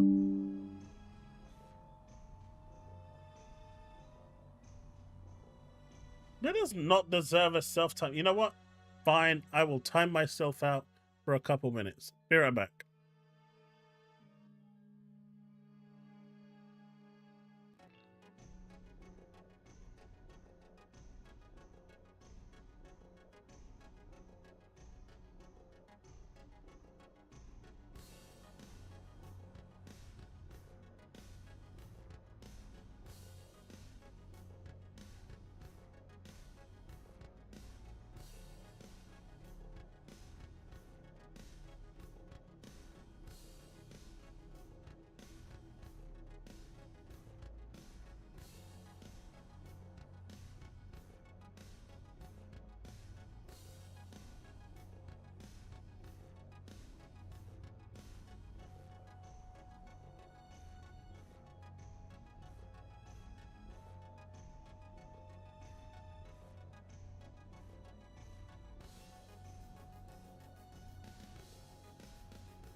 God damn it.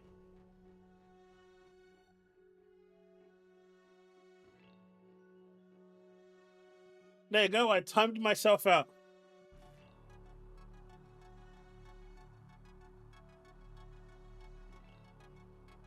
Happy now?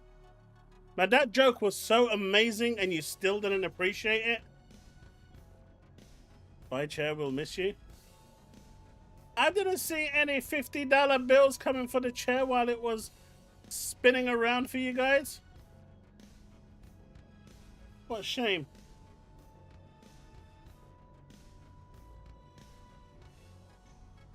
My sincere apology came when I said it was a good joke.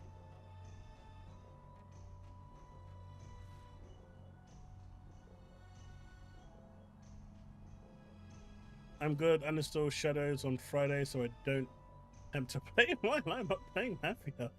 What? Hey, tell us, how's it going?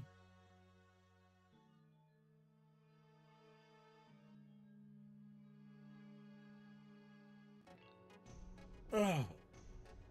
All right. But yeah, so I think the PS handheld is going to have the same effect that the Series S has. In fact, Sony is literally creating the same situation. A lesser version versus a high-end version.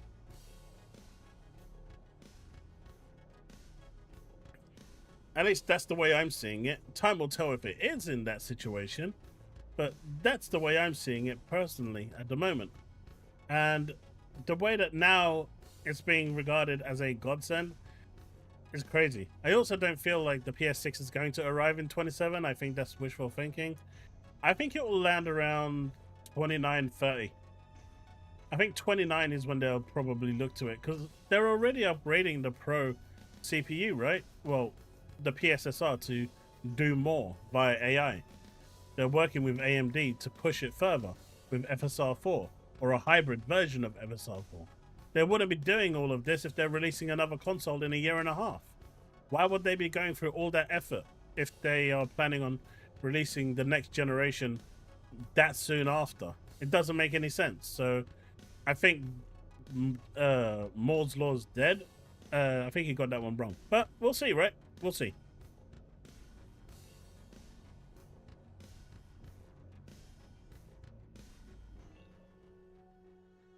Well, the devs have to make the game better, right? Because according to the thing, it said that devs will have to make the games run better with that specification. So it's going to go back into optimization.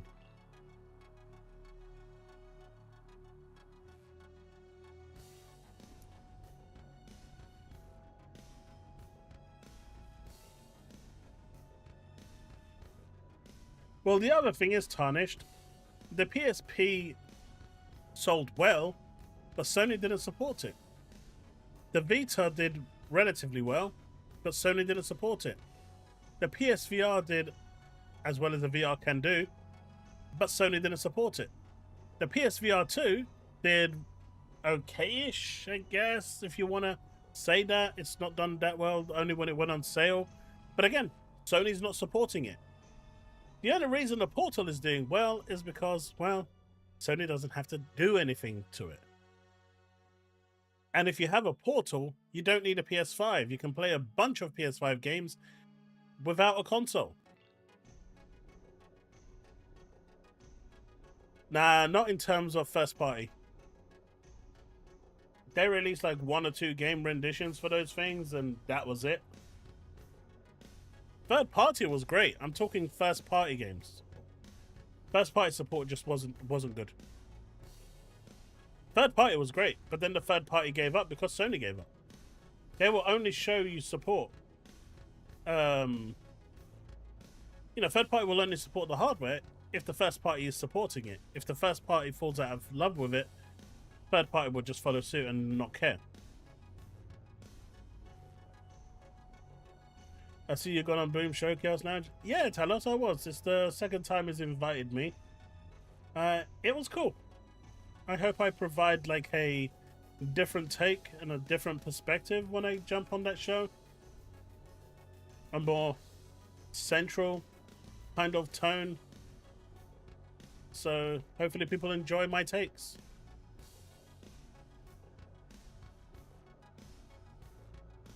Sony is a tech wizard company. Sony created cell processor tech with AMD's help, just like Sony's helping. They also created a PS3 tech, which, well, as we all know, which is the cell processor, which wasn't that easy to develop for, which even they admitted was a mistake.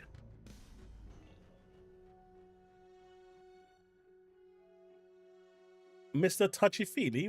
Wait, what?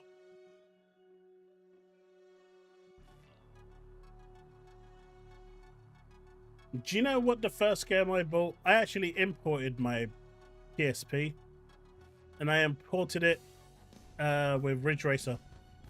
God, Ridge Racer was such a good game on there. So good. I mean, Ridge Racer is one of my favorite racing games anyway, so that was like a no-brainer. But yeah, I love Ridge Racer, man. I mean, it's literally the first game I bought on my Nintendo Switch too.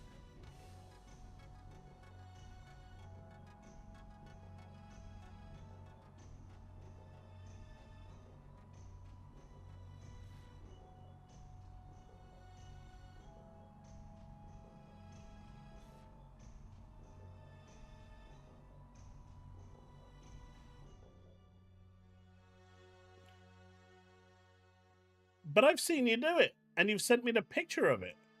So, right, you've shown me that it's done. If you're smart with the way you source your prices, you prove that it can be done. That's why, you know, for a second there, I thought you wasn't the same Steve, and I was really hoping I was back. You know, I was backing the right Steve there. But yeah, you've shown me that it can be done. So you know.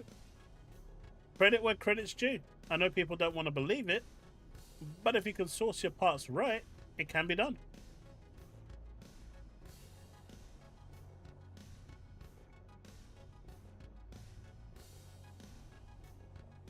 You can now, but you couldn't at the time.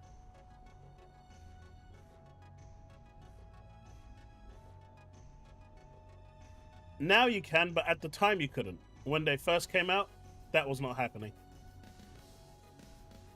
And I think most people that are saying that you can't do it are probably still thinking that the pricing is still based on the original. You know, what it was when it first came out. Oh, damn.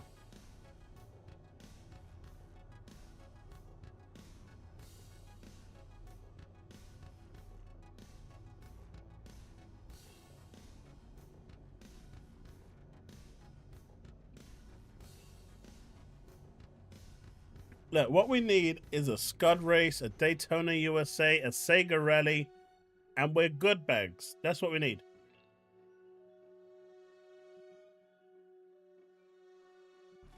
That's what we need, right?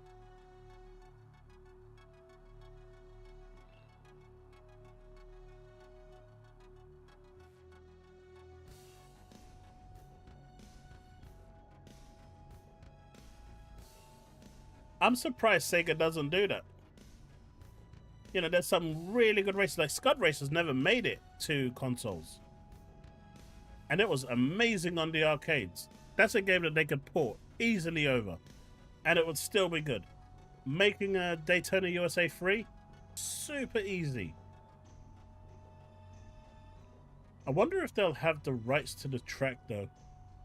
The whole Daytona. I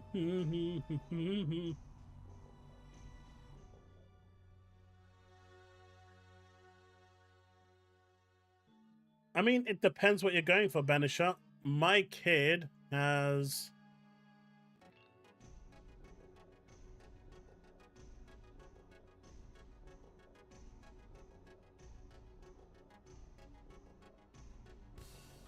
I guess maybe it's...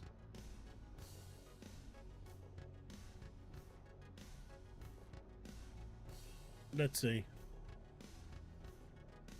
It's not this exact one, right? It's not this exact one. But my kid has basically one of these that I got him, and he can run most things at low to medium on there. The one I bought him was... Actually, I think this might be very, very similar. Mine was also around 500, but it was on sale for around 300 quid. So I think it's very similar to this one. But it can run, like, it was running Cyberpunk at 30 FPS. Don't expect it to go crazy, right? But this is a small PC. Really small. It's literally like that big. Right? It's a quarter of the size of a Series S. That's a PC. So it really depends on what you want from the PC. If you're expecting mammoth graphical performance that's going to blow you away, well, sure, you're going to need a bigger case. But if you're looking for something that can game at 1080p, 30 FPS, some games at 60 FPS on medium settings, stuff like this is good for you. And so I got this, something like this for my kid, and it works great. He loves it. Do you remember the Xbox showcase that I was streaming not that long ago at my brother's place? I literally was using one of these to stream. This is what was powering it. Now, obviously, streaming doesn't require a lot, but the point is, it does what it needs. It does what it says on the tin.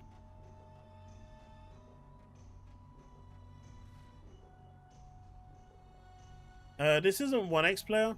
That's the handheld, right?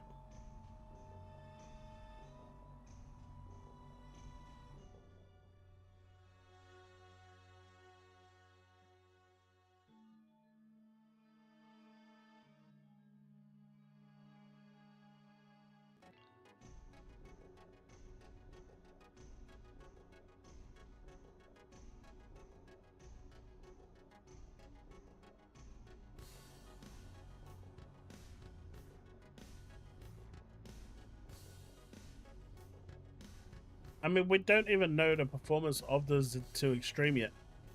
We've only seen it without the drivering performance.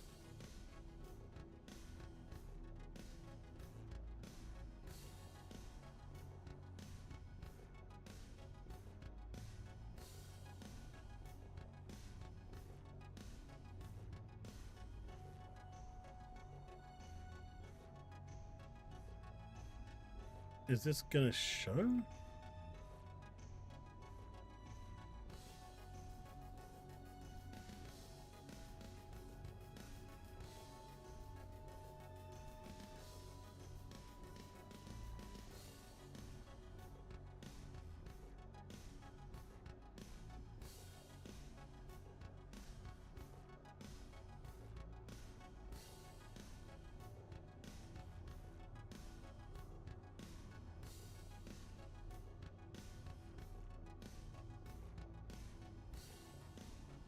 Don't allow.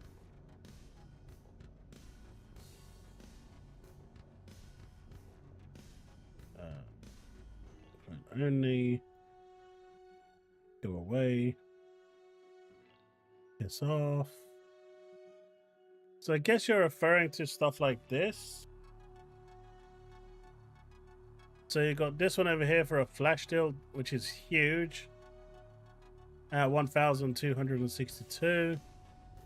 This one has a 32 gigabyte RAM.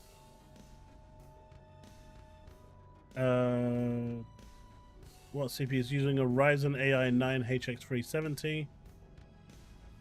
You got this one, which is 1,500. And then you got this one from AliExpress if you ever want to give that a try. Almost 600. But that's not portable at that point. That's just it's even called a gaming laptop console at this point. It's no longer a portable thing.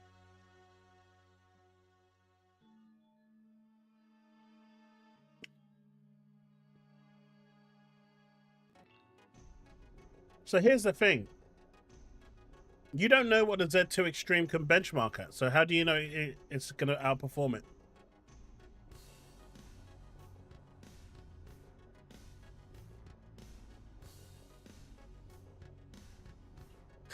Steve, what are you on about?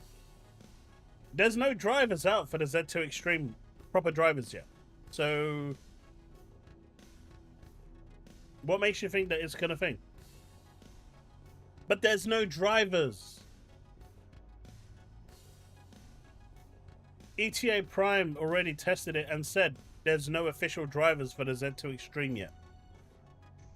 So you're testing it against the raw performance with no drivers.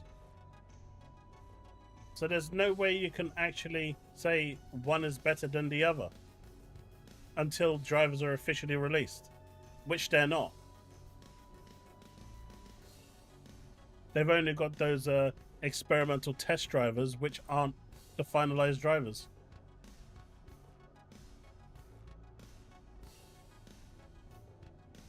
Oh, you're talking about the MC Hammer jeans, man. You can fit everything in there.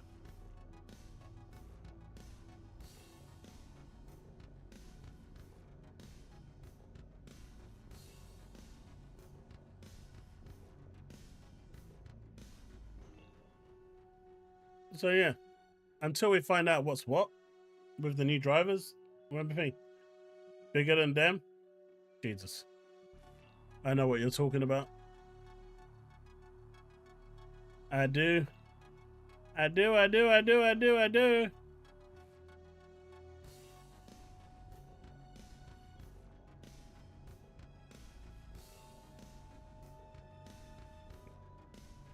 They are alpha drivers.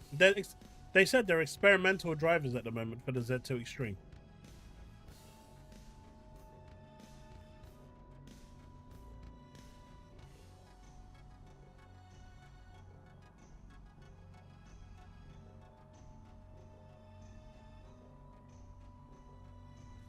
Hey, this is just orange juice, man. Sugar-free orange juice.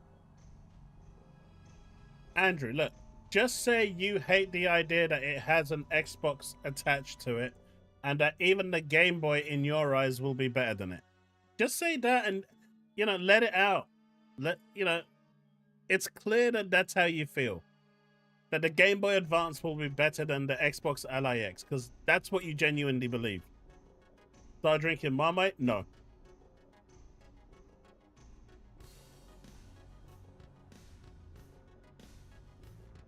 Absolutely not. That shit nasty.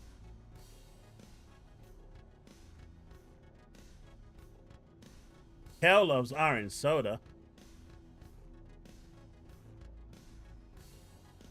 Yeah, that's the question you should be asking.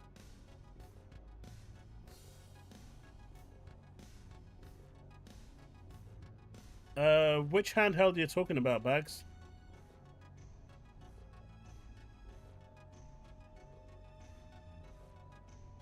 I mean, the Portal is just a remote player, right? And a cloud gaming system. The Portal is nothing. I have one. It's just a remote playing device.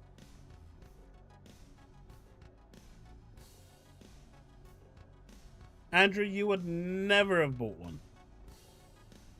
Now you're just lying to yourself. You're lying to everyone else. Come on, dude. It's got the word Xbox attached to it. You would never buy one in a million years. It could be the last console handheld in the world that actually plays video games. And because it has an X logo on it, that's it. It's over. You would never, ever, ever, ever, ever buy it. Simply for the reason that it has the Xbox logo on it. Now, if someone etches the Xbox logo off, you'll absolutely love it. Without a shadow of doubt, it's going to become the greatest system ever to grace humankind. But until it's etched out or a version of that is released without the X logo on it, you're going to hate it. And that's just the way it is.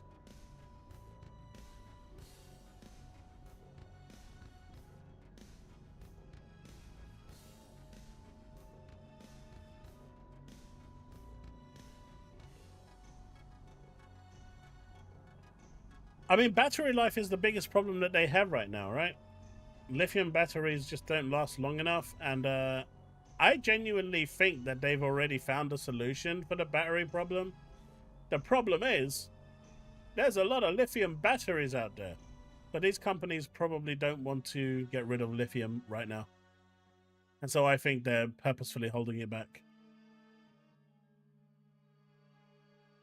I know. Conspiracy! But what can I say?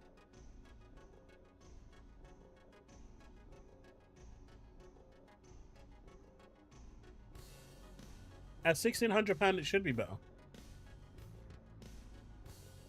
I mean, the Steam Deck is just old now, right? Come on. I've been cussing the Steam Deck down like crazy. Do you know what's the one thing the Steam Deck does that's better than everything else, though? There's one thing the Steam Deck does that no other handheld that I can remember actually does. Yep, the One X player doesn't do it either. It has trackpads. And trust me, I love those trackpads.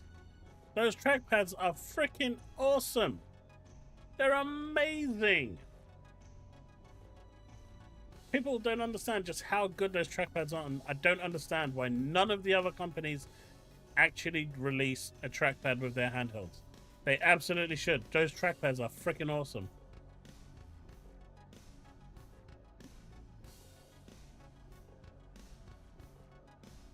They just the quality of life that you get from them. It is for older games, but at the time it was really the one that went mainstream, right? Because it hit the right price point. £350 was like a perfect price point for it. Yeah. Imagine if the ROG had trackpads on it, Devin. It would just be a dream.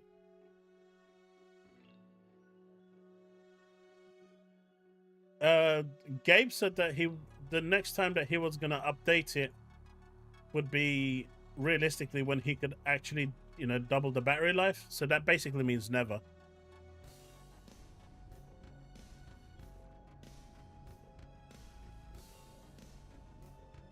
Right? If he's waiting for battery life, that's never happening.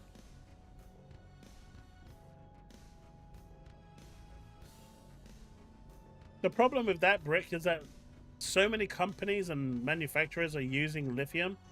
They're just not going to replace it. It will cost way too much money.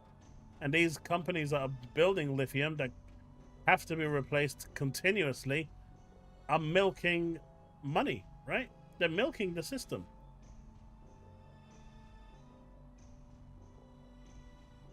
Why? I mean, I remember reading about this company in Germany. It was a car manufacturer, and this was years ago. And they managed to create a solar-powered car.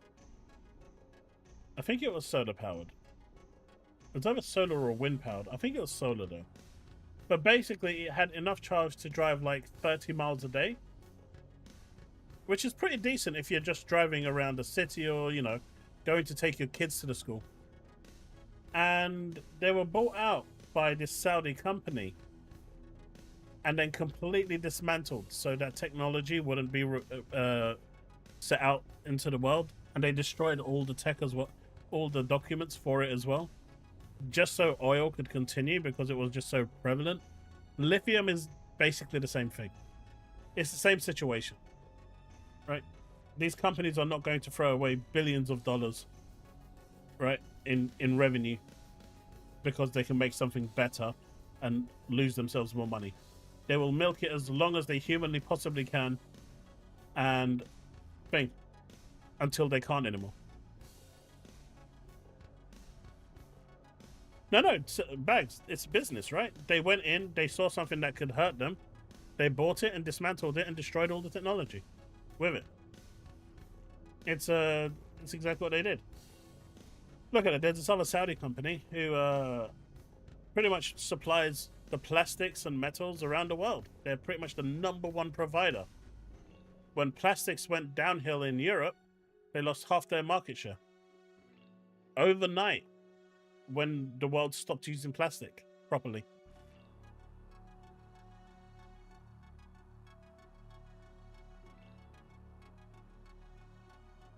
The problem with hydrogen is that it goes boom. Not storage.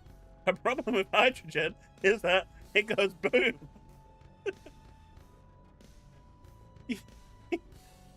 You don't want to go boom. I mean, China already has a solution for it, right? It's why Elon is kind of pissed at the moment, because China has basically created a sun to power the electric cars. The problem with that, we go back to hydrogen, it goes boom because it's volatile. But they're using, I think they're pretty much ready to roll it out in China.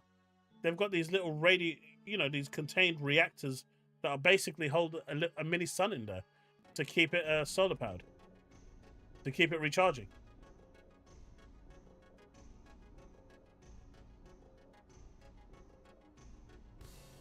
But now China actually has, in terms of electric cars, they can last, I think, like 3 times the distance that the ones that are in America and Europe can stand, which is insane. But again, my question to you guys, would you want to drive around with a mini sun in the back of the car? I don't know about you, but that doesn't sound safe to me.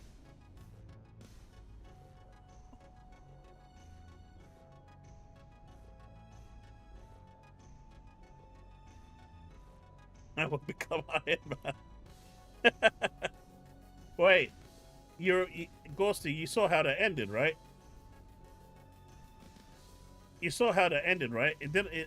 You know, that's probably not the person you want to hold highly in regard. All right, let's get to the main topic of the stream, and that was, of course, what you saw on the thumbnail. There's this whole disparity being talked about right now, right?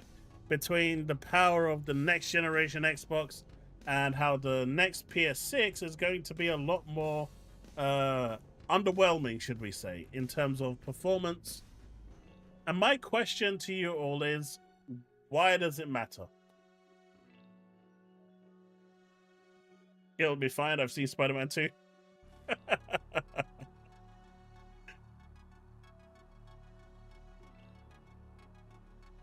Perpetual motion is a myth, Woodpit. It's never a myth. Unless you want it to be. The power of the sun in the palm of my hand. Ventura, we're almost there.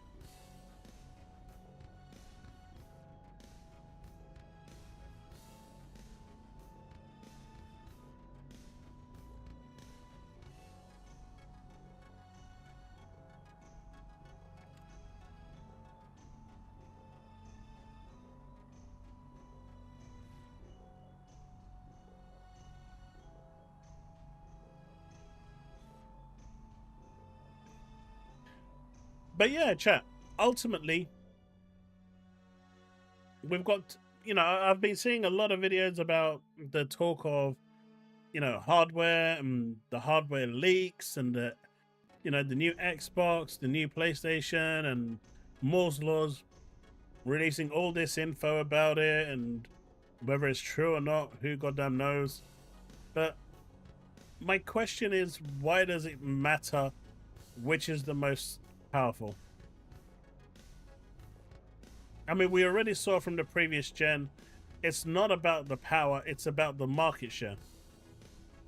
Whoever has the biggest market share dictates who the, you know, the games are developed for. And if we're moving into an era where everything's going to be everywhere eventually, is there really a point in bragging about it?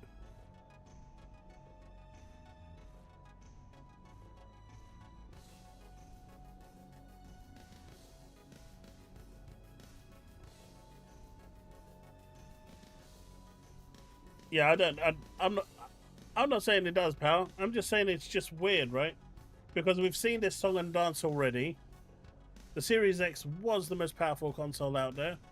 It is more powerful than the PS5.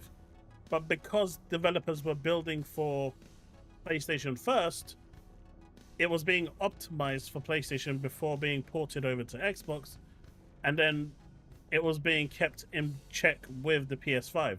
It was never allowed to exceed. So, more important than the actual power is the market share.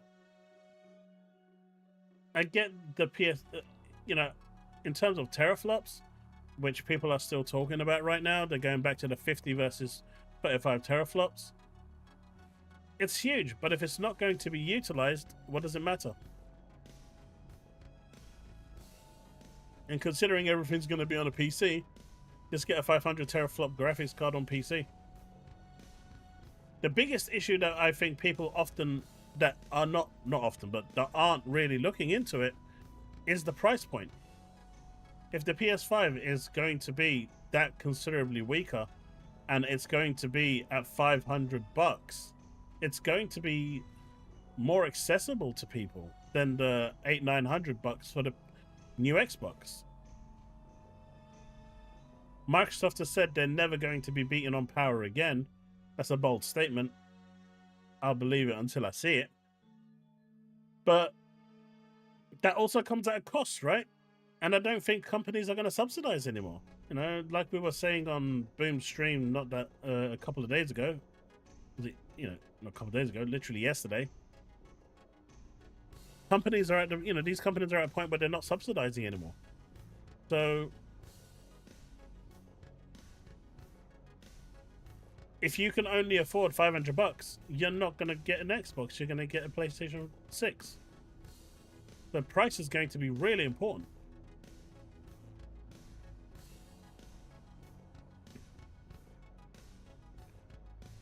That's why I said, Steve, that, you know, we've seen it with the Series X and the PS5, where the X had a higher teraflop, higher base power performance, but it didn't really show it in the end.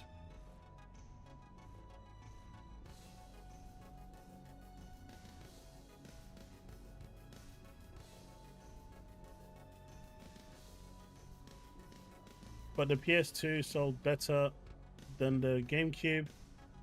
But wasn't... Games were made for... I mean, the PS2 had all the games, right?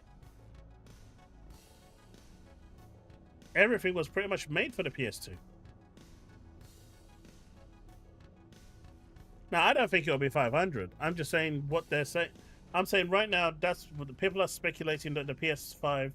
the PS6 is going to be around $500. I think it's going to be way higher than that. But if they're going for a lower end console and looking at other ways to optimize it in terms of performance, and they can hit that price point, it's going to be a will. I mean, I'm seeing people on X saying that they're willing to pay $1,200 to $1,500 for the next Xbox console. I can assure you, many people will not buy the next Xbox console at $1,200 to $1,500. They're just going to go straight PC if they're given that choice. Ah, Steve, there, you see?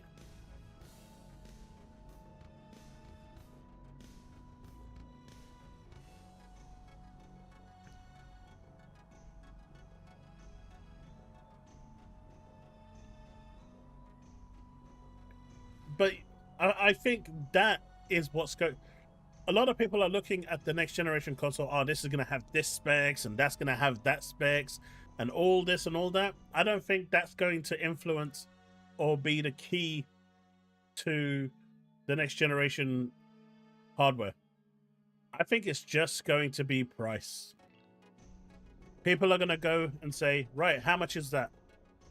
That's $500? That's $1,000? Okay, I'm going for the $500 one. It's that simple. That's my opinion. Which is why, like I said on Monday, and I'll repeat it again today, and I'm going to stand by this, the price is going to be the key to success.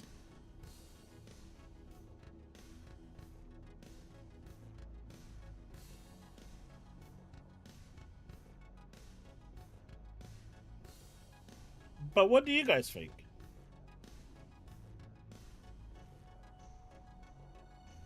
They will break.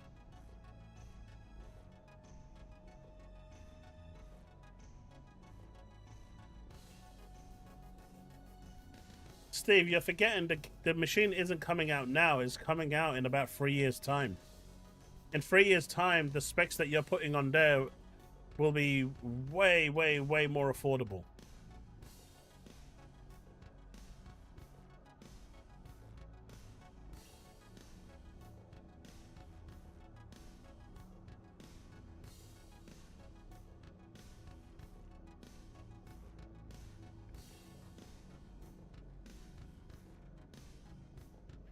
And to be fair, with, you know, the whole mobile phone thing, Apple have reported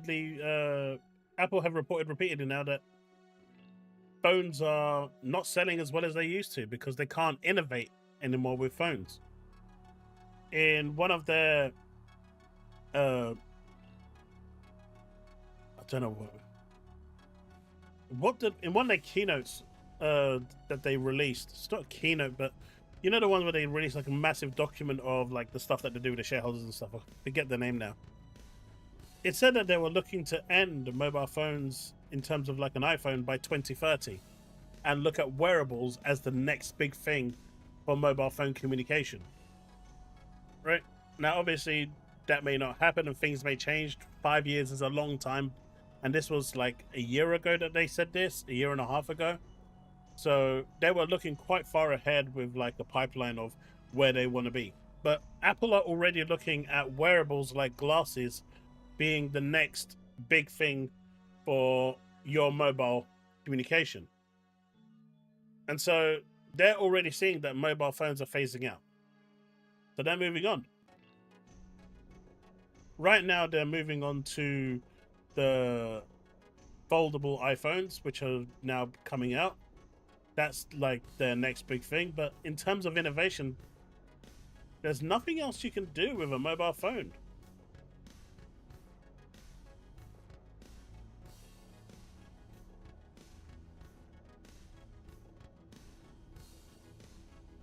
Well, that's the thing. If you want innovation, you kind of look at games that are indie, A, or AA. If a game is AAA, it's just going to follow a certain formula, and it's going to be the safe formula, because if it tries something different and it fails, the studio's gone. But I agree that games take too long now to come out. You know, games taking 10 years, 15 years to be made, that's 2 console generations, man, for one game. I mean, just look at, is it Naughty Dog for Last of Us? They haven't made a single game this whole generation. In fact, a single game from them won't have come out for the whole of the PlayStation 5 generation. That's crazy.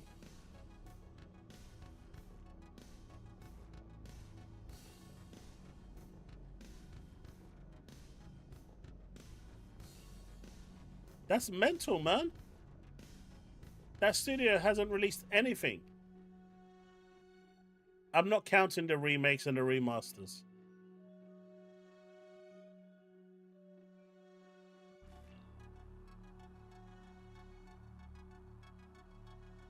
Have you got a link for that brick? Because honestly, I'll show you what I'm using, right?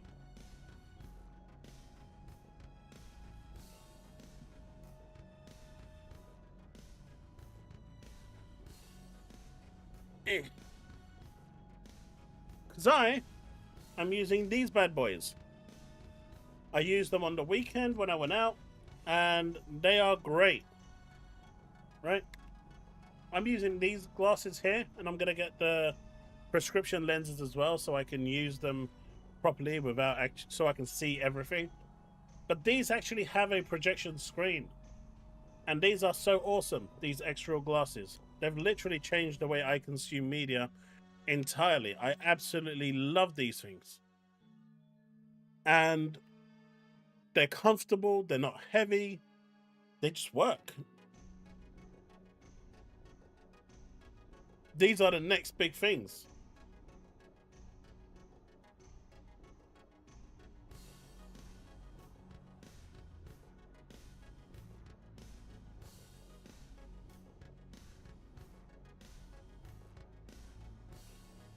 I see Steve literally enjoyed what I did there.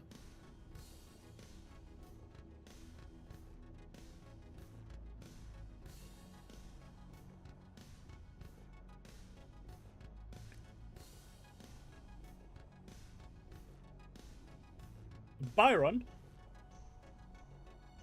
was it you or Banisher? I think it was you in my stream yesterday that said you were looking to get a PC and you were asking questions about the graphics cards and stuff.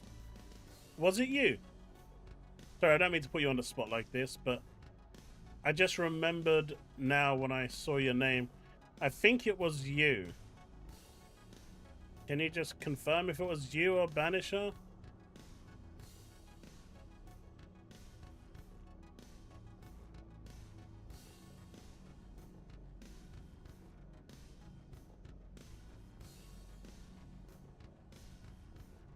It wasn't you either? Huh. Oh, I said it was Brandon. Okay.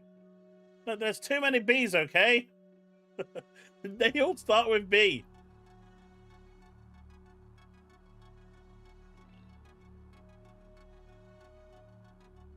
That doesn't surprise me, Power Boss. They always seek to do it internally first before they go external. Internally just means that they save money.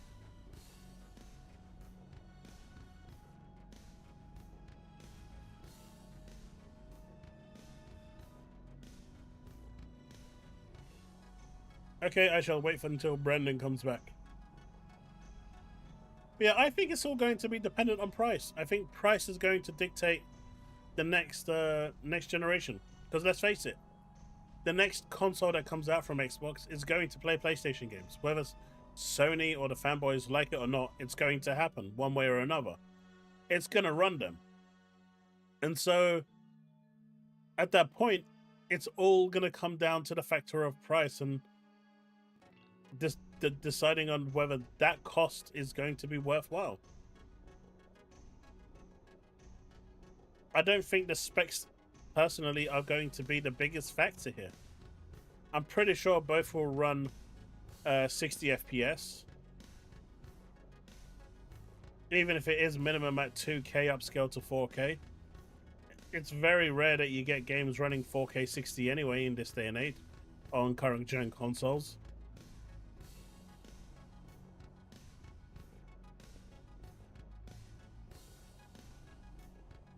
I don't know, I just think the price is going to be the most important thing.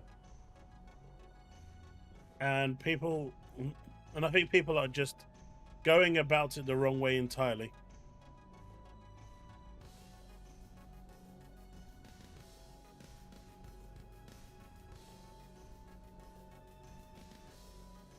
How much do you think that's going to be for the Xbox, the next Xbox, or the next PC?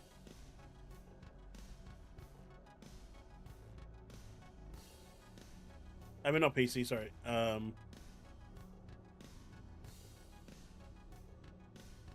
Wait, why did your message not come up, UK Sam? That's so weird. Your message did not appear when I've got... One sec, chat. I've got this chatbot thing here that's supposed to be connected, and apparently it was not giving me messages from Twitch, which takes the piss.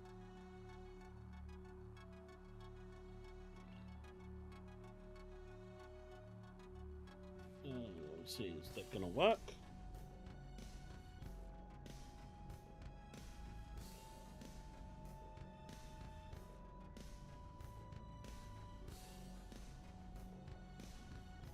Yeah, Twitch seems to have just disconnected entirely. That takes the royal piss. Yeah, it did.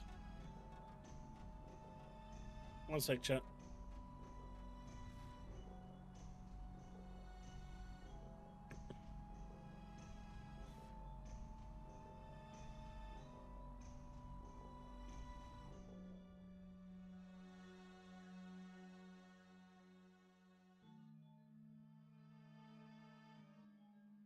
Yeah, now it's working. What are my thoughts on Dungeon Fighter Arad? It looks cool. It looks cool. I like it.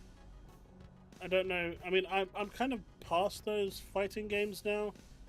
I mean, even Virtua Fighter, I say I'm probably gonna buy it,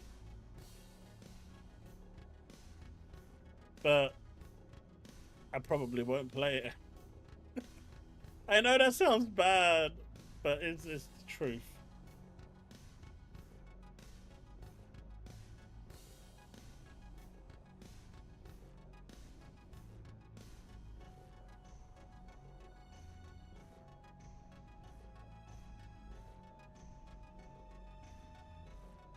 I do want to play Grounded too. How many players is Grounded, by the way? I mean, I'm a Sega guy, so Virtua Fighter will always be my preferred. But I also love my King of Fighters. How many players is Grounded?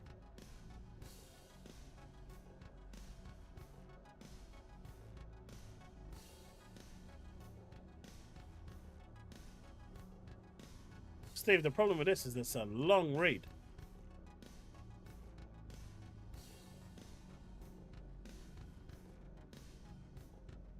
So Microsoft unveils Majorana, not marijuana, but Majorana 1, the world's first quantum processor powered by topological qubits.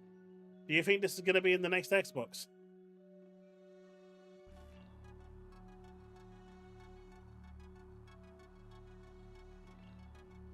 Read at 2 times speed? Hey, what do you take me for? Built with a breakthrough class of materials called topoconductor, Majorana 1 marks a transformative leap toward practical quantum computing. Quantum computers promise to transform science and society, but only after they achieve the scale that once seemed distant and elusive, and their reliability is ensured by quantum error correction. Today we're announcing rapid advancements on the path to useful quantum computing. Majorana 1, the world's first quantum processing unit QPU, powered by a topological core designed to scale to 1 million qubits on a single chip. A hardware-protected topological qubit research published today, Nature, along with data shared at the Station Q meeting, demonstrate our ability to harness a new type of material and engineer a radically different type of qubits that's small, fast, and digitally controlled.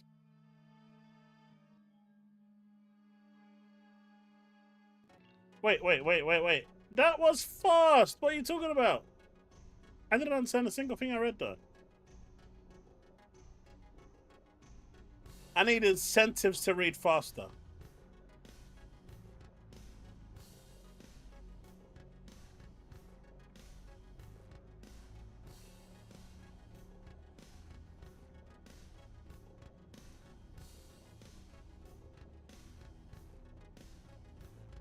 And it's a monkey. But no, I've read about this chip before, and it's really impressive. Didn't it work out like a sum that would take like hundreds of thousands of years in like 20 minutes? Or it worked out this, they ran a test where it worked out an impossible equation in like 5 minutes.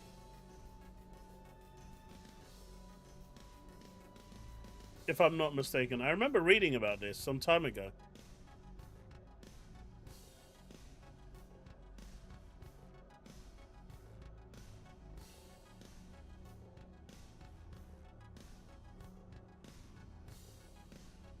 I'm waiting on more info, but you know...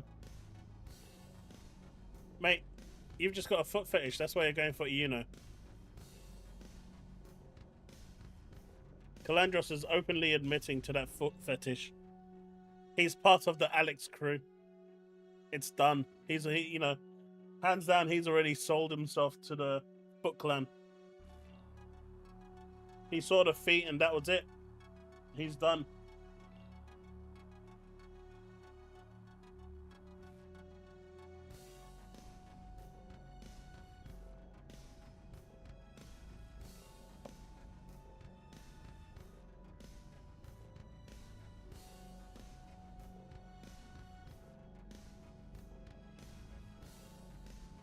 But yeah.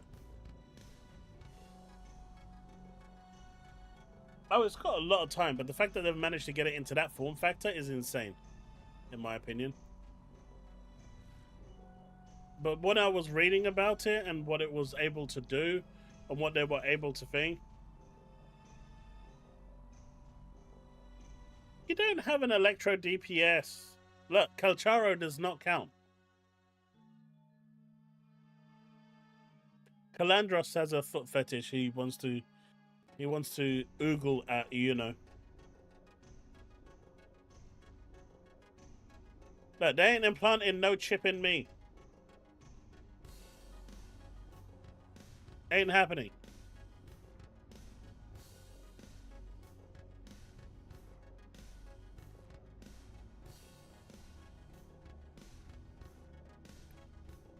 All right, so check this out, right? Before I move on to, so what's everyone's thoughts? Like, does anyone have any like final thoughts on the whole power discussion that's going on right now? I know I see a lot of people talking about it. That's my thoughts on it. I think ultimately it's going to come down to price, and price is going to be king. But what do you guys think?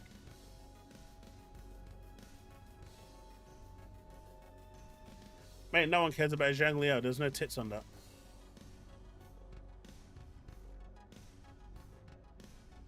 Look, everyone knows that you play gacha games for the waifus, not the husbandos.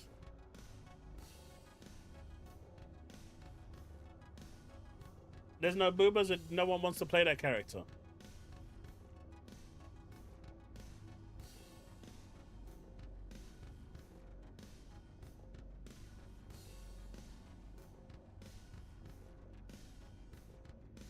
But apparently Call of Duty is going to last gen, from what they're saying. And I think that's so stupid, but I understand why it's going last gen.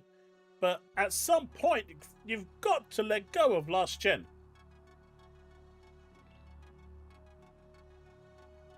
Did I see the images from Colt's video about the innards for Xbox? I mean, those images aren't real. No one knows what they look like. They're just doctored up images that are concepts that people are using. I didn't watch the whole video, mind you, so if he showed something different that has the Microsoft logo on it, that's different.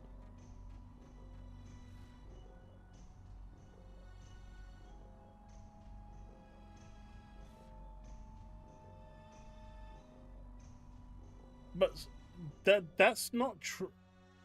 I mean, they're still supporting the Xbox One, right, with Call of Duty. Apparently Call of Duty Black Ops 7 is going to be available on the PS4 and the Xbox One.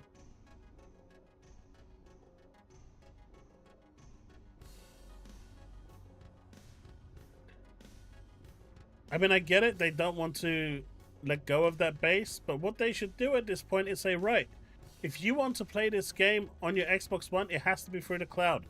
That's it. Mate, Activision is owned by Microsoft. Microsoft makes that decision, not Activision. If Microsoft turns around and tells them, no, you're not going to do this, they're not going to do it.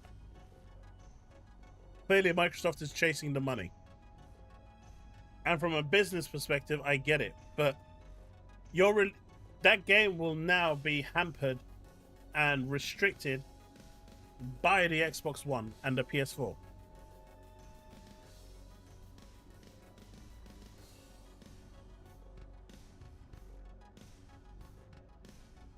Take it easy, Power Boss.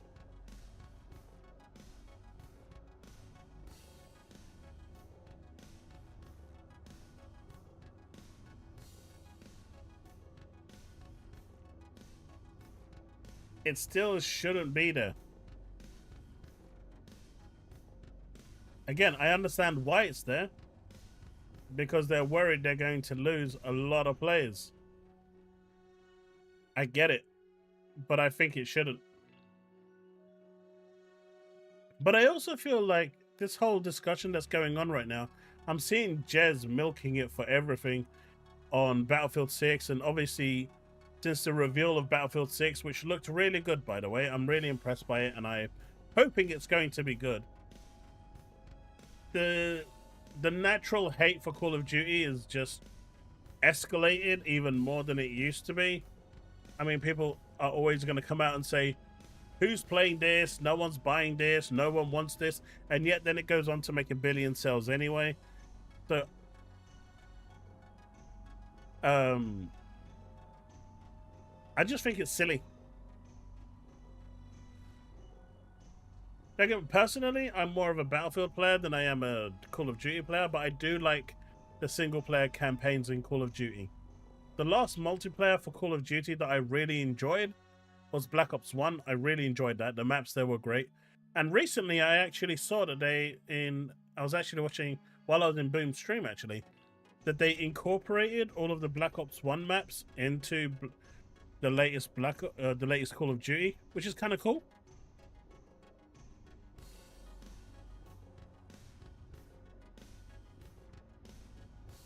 Steve, I agree.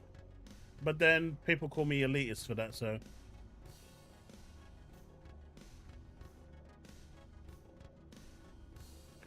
I've been called elitist for that.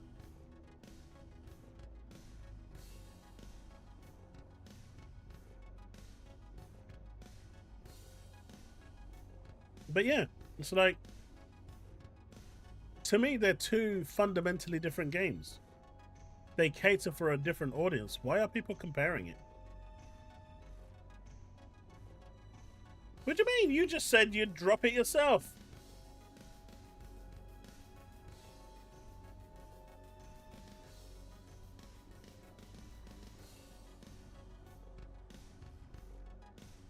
You just said you'd drop it yourself. Why are you calling me an elitist? And do shit. The man's trying to like throw shade at me, and he's like, yeah, but who cares?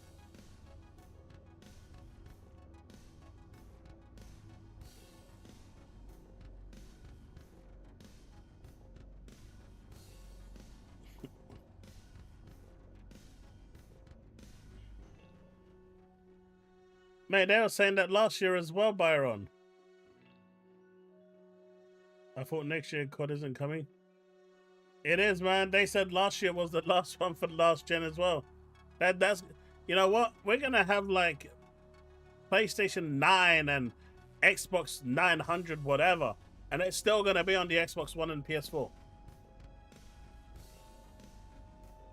At this point, I'm surprised they don't release it on the PS2 either. There's 160 million of those players out there.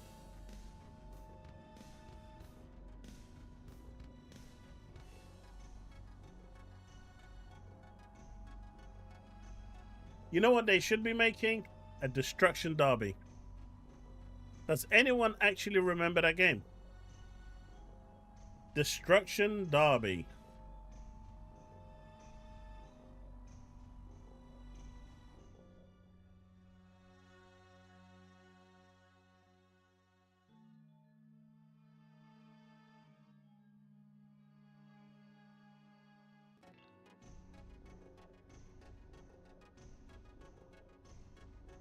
Such a good game.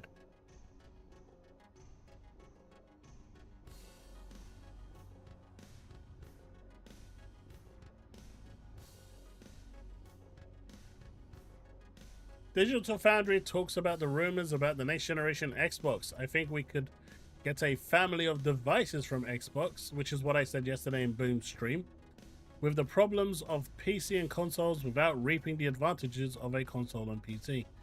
If you want the flexibility, upgradability, and power of a PC, buy a PC. If you want cheap plug-and-play console experience, buy a PlayStation. But Digital Foundry is saying, don't buy an Xbox or anything to do with an Xbox. Is anyone surprised by this? Is anyone actually surprised by Digital Foundry's statement? Jesus Christ.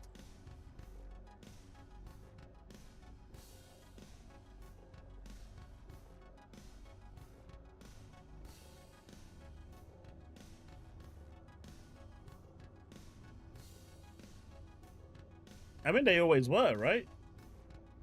They always were.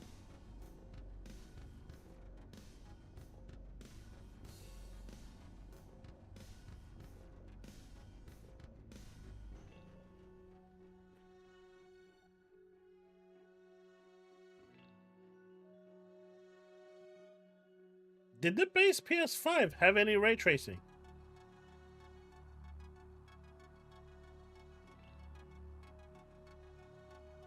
Do you know what? Bags would love the day to hear me say those words. I'm just not gonna give him the satisfaction. Not now. Not ever. He just ain't gonna hear it.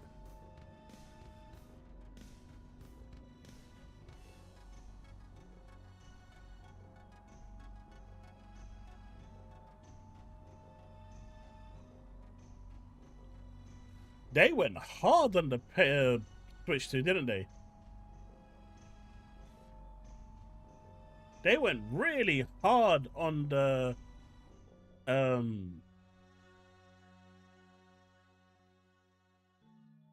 but it's software ray tracing, right? So it's not like great ray tracing. Software ray tracing is okay, but it hits performance really hard. Unlike the 40 series where it became hardware, and that's what's really stands out with the 40 series graphics cards.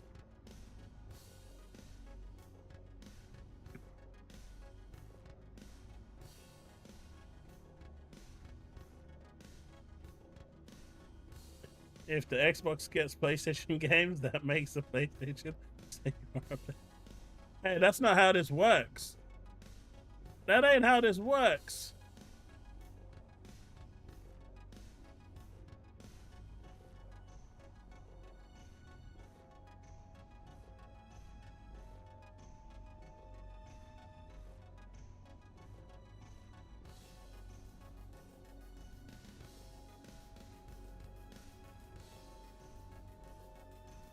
I mean, if they're doing it only in replays, it's because they don't have to use any of the processing power for the game.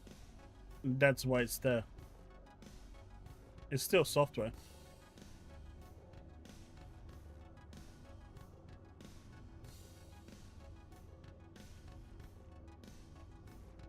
Yeah, it's not very good. I mean, even the 30 series isn't great for ray tracing. Like when I was running Indiana Jones on my PC, without ray tracing, I'm getting like 89, anywhere between 70 and 90 frames on like everything set to ultra. If I add a bit of ray tracing onto it, it drops down to 60 to 70 frames. If I push ray tracing up, it drops down to 30 frames per second. But having it at hardware level, it would probably run better.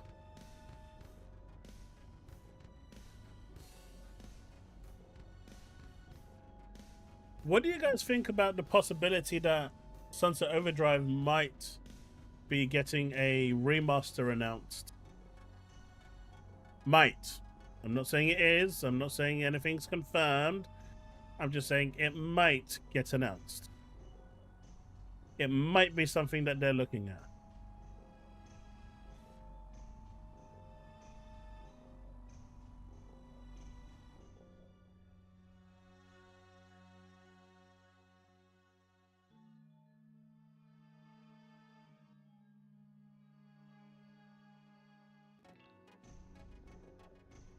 I mean, it was the original concept for what Spider-Man would be. It's what came before Spider-Man, and if you haven't played Sunset Overdrive, you're missing out.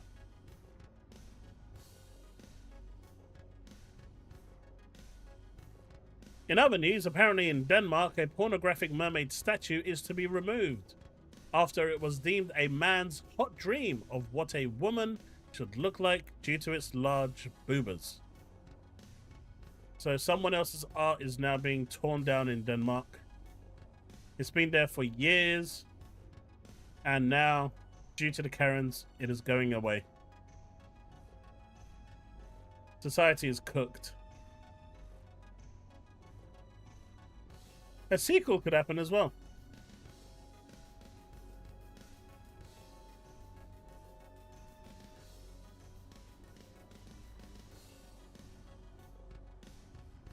I mean, that statue has been there apparently for decades. and it's being torn down now because people have been offended by it. I think censorship is going way, way, way overboard.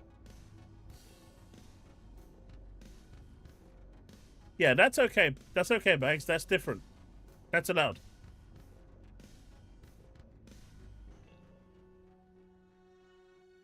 That's the problem, Steve. They already have. That's where Collective Shout decided to set up their home base and have caused Visa and MasterCard to remove games off Steam. And now they're trying to get games like not Call of Duty, Grand Theft Auto removed. It's already happened. You're just too late.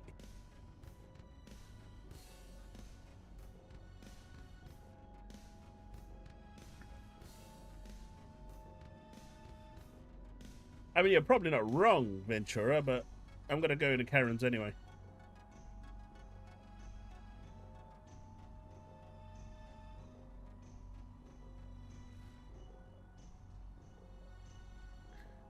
Do you know what? I got to hand it to Clute, though. That guy gets clowned upon so much, but he never changes.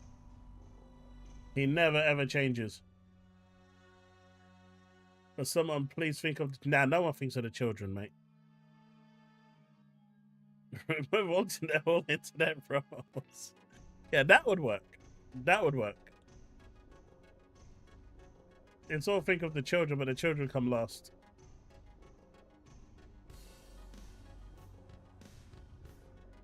So the PlayStation 6 performance estimates puts it around a 9070 XT level, while Xbox Next is around RTX 5080.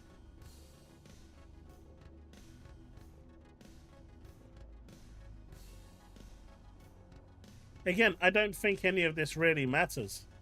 I still think what's going to dictate the next gen consoles is price. I genuinely think it's all going to come down to price. If people's incomes and spending situations don't change, people aren't going to be spending 900 to $1,000 on an entertainment luxury piece. I just don't see it happening. Even 500 is a lot of money, but you know, at that point 500 seems a lot more doable than $1,000. But they're talking about releasing the next generation consoles on outdated hardware already. I mean, why are people celebrating this? Like, if you're a PC gamer and you're looking at that, it's like, oh, 97. So by the time they actually bring this out, this shit's gonna be so old that no one cares.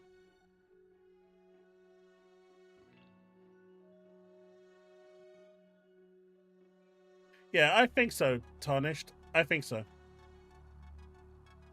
But I'm hoping that the next consoles don't exceed £1,000. Because if they do, at that point, I don't even think any exclusives are going to be worth paying that much money for a console. I think you're just better off going with a PC. Building it next to your TV, powering it in, and off you go.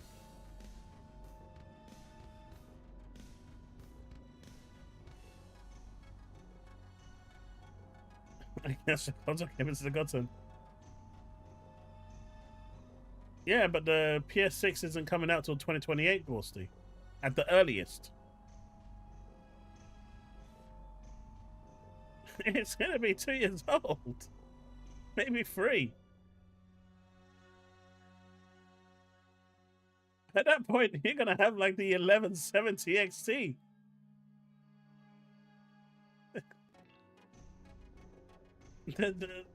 Sony have repeatedly said they don't want their console coming out any earlier than the window that they've given is 2830. We're in 2025.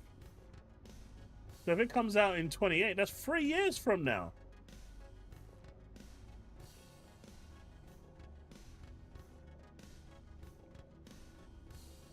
You don't see TSMC? I don't know.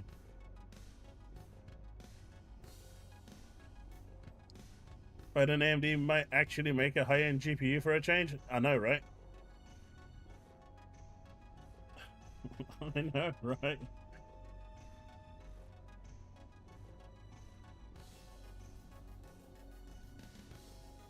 It's just mental, right? It's just absolutely mental.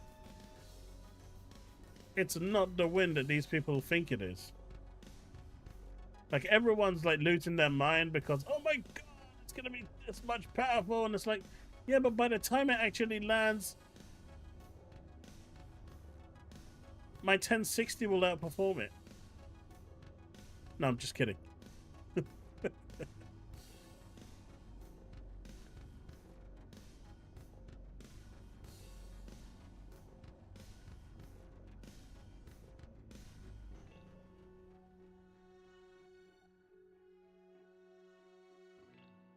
It's trying to catch up with the Soldier console.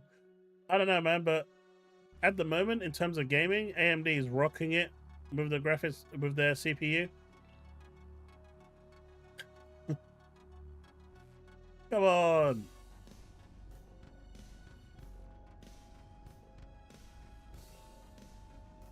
Intel is lucky they still have lights on right now.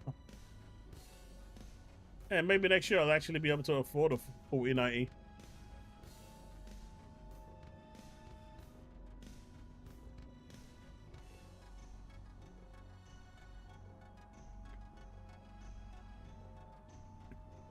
Intel's lucky they still have the lights on.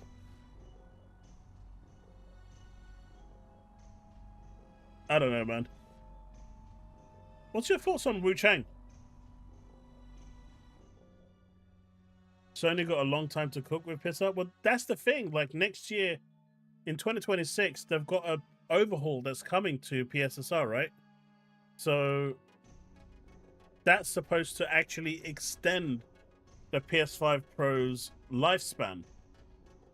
So I just don't see them releasing a console. If they're putting all that work in and all that resources into extending the lifespan of the Pro, why in God's earth are they going to release the next generation console a year later like Moore's Law thinks they are? They just aren't. It doesn't make any financial, it doesn't make business sense.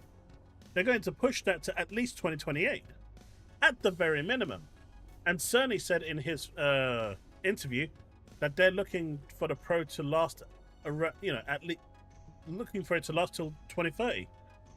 So you've got a window now of 28 and 30 of when the next console will arrive. That's 3 to 5 years from now.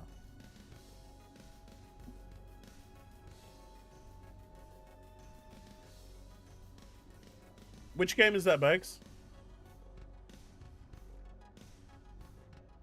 Sony are kind of going to a hybrid of FSR4 and PISA. They're kind of going to merge them together and create something custom that they're working with AMD for. So it will have certain features of FSR4 and stuff.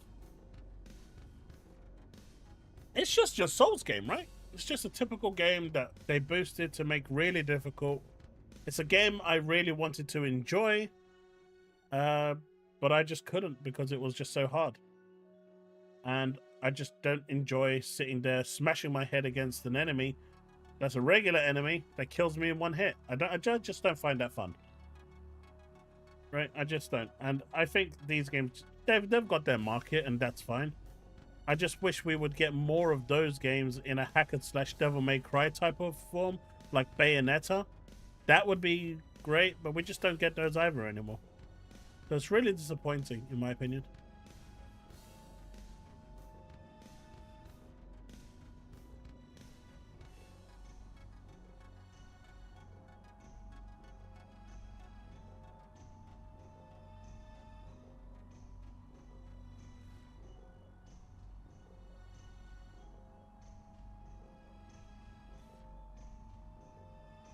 It's hard for me.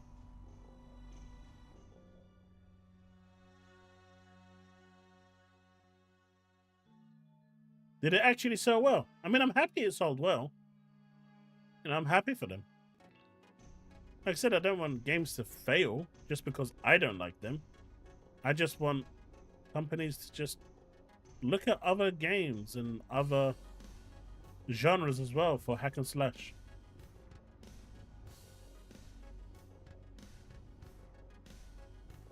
Well, Asus are apparently releasing their version of the next Xbox next year.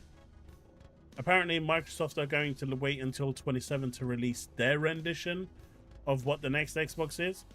But as of next year, so this year we're going to get the Xbox LIX, which is going to have the new OS on there. And then I'm assuming when Asus release the next Xbox console in 26, that's going to have the whole system kind of put together. And then Microsoft for 27 is going to release their version. Have a good night, Steve.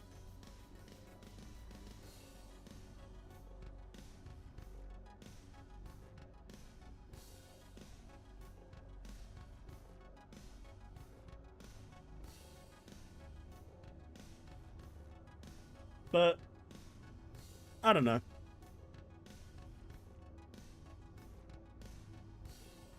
Yeah, but I just don't want it to be Devil May Cry. I mean, you know, I come up with something fresh, something new, something different, something, you know, that's the same genre, but just make it with like a different IP. Do you know what I mean? We're just getting the same stuff over and over again. I'd like to see new stuff. It's why people gravitate to free-to-play games. Because it's free to play. They'll play it for like 3 months, whatever. And then they'll move on to whatever's the next flavor. The new Suda game should be cool.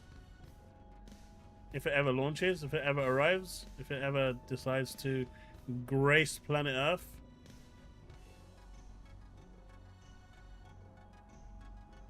I got a lot of stick for that one when I said, what is this Suda 51 game? Boy, oh boy, did I get a lot of stick for that one.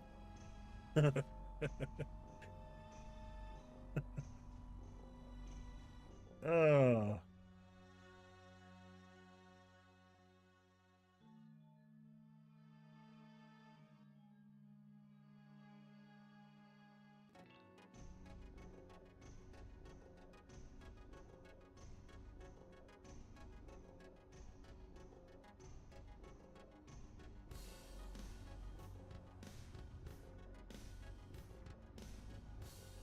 What do you mean I don't read your message? You don't post anything.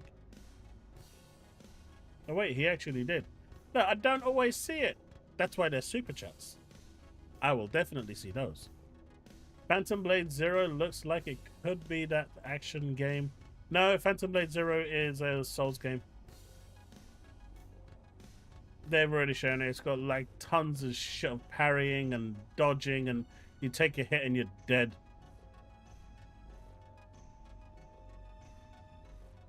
Onimusha, but I've kind of been there and done that, right? I'm not... I get it's gonna be remade for the folks. Maybe the new one? The new Onimusha that's coming? That'll be cool. But...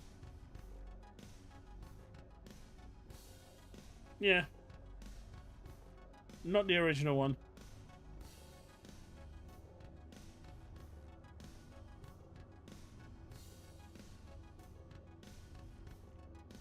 Enfield, NTE.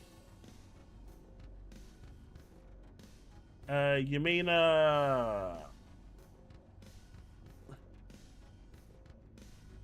wait, what was it called? Ananta.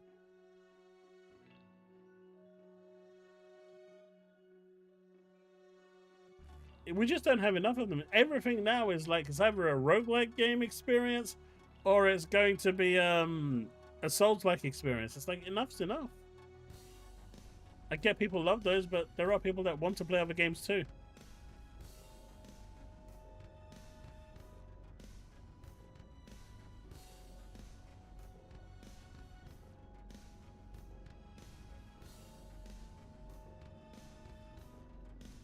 Take good days, a Ghost State.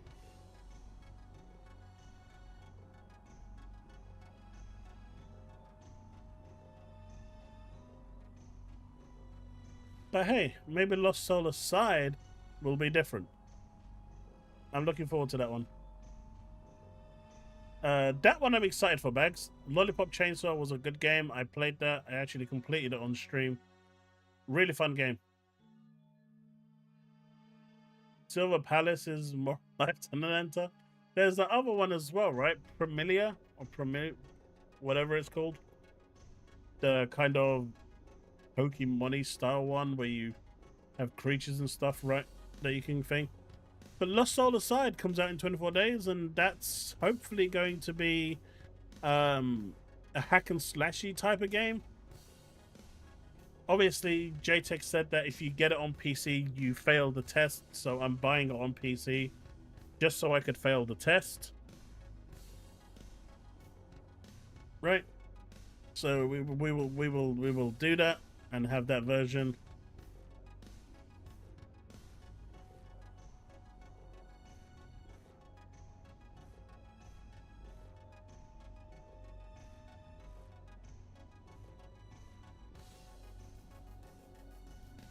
Yeah, Azure Lane. Wait.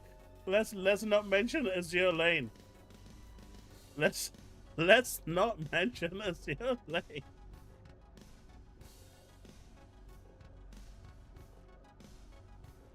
Mate, haven't you seen the shit that came out about him?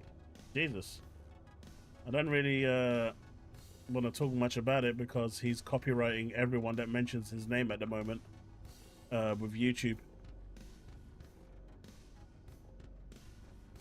But let's just say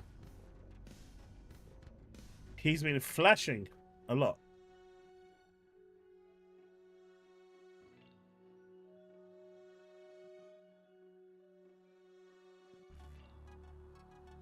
And I'll leave that one there. If you get it, if you understood the reference, you understood. If you didn't, I'm sorry.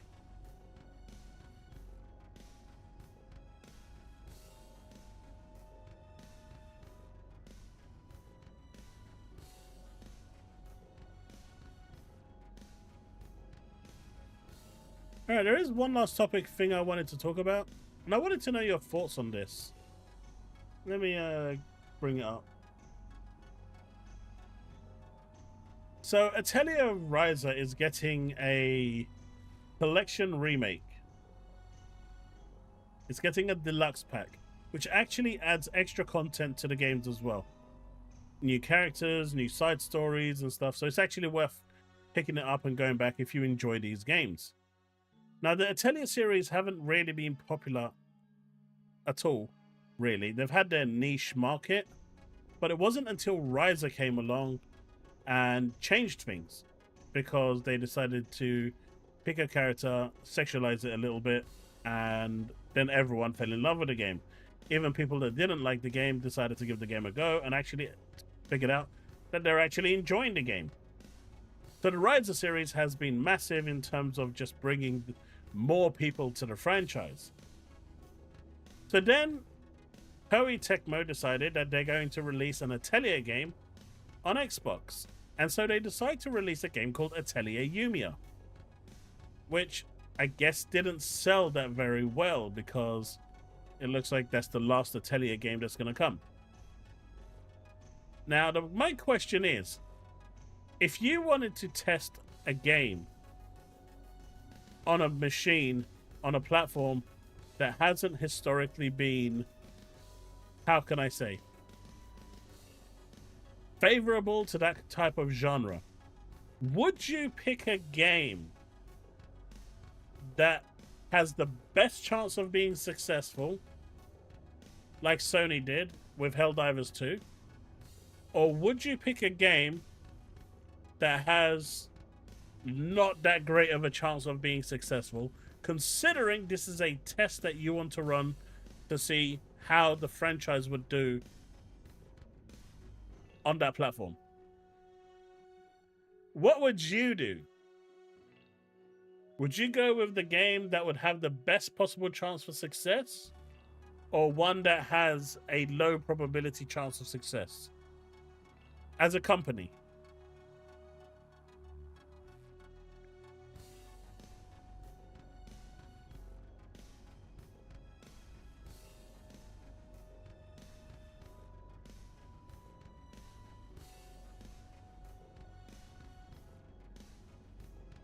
It's a bit of a tricky one, right?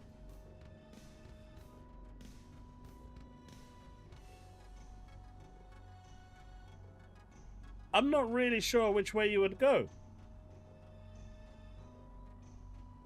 Would I want to make my life very difficult, or do I want to take an easy win?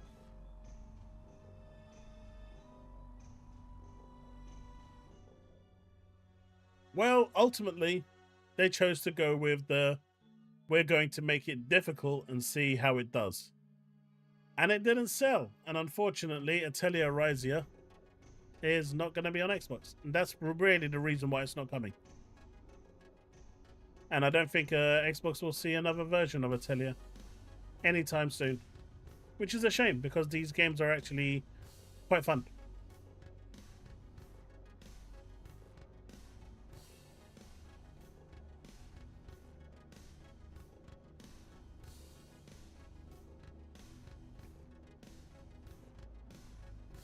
Well, chat, is there anything else that you want to talk about today? On tomorrow, we're going to be over at Twitch playing Dark Take. No, we will tomorrow. It'll be Dead Take, sorry. So we'll be trying that out. It's about a 4-hour experience, so hopefully we can finish it. On Thursday, if I'm in the early access for Battlefield, you'll be graced with some of the worst gameplay you've ever seen. So be mentally prepared for that. But yeah, is there anything else anyone wants to... Any particular quick topic that anyone wants to chime out before I end the stream?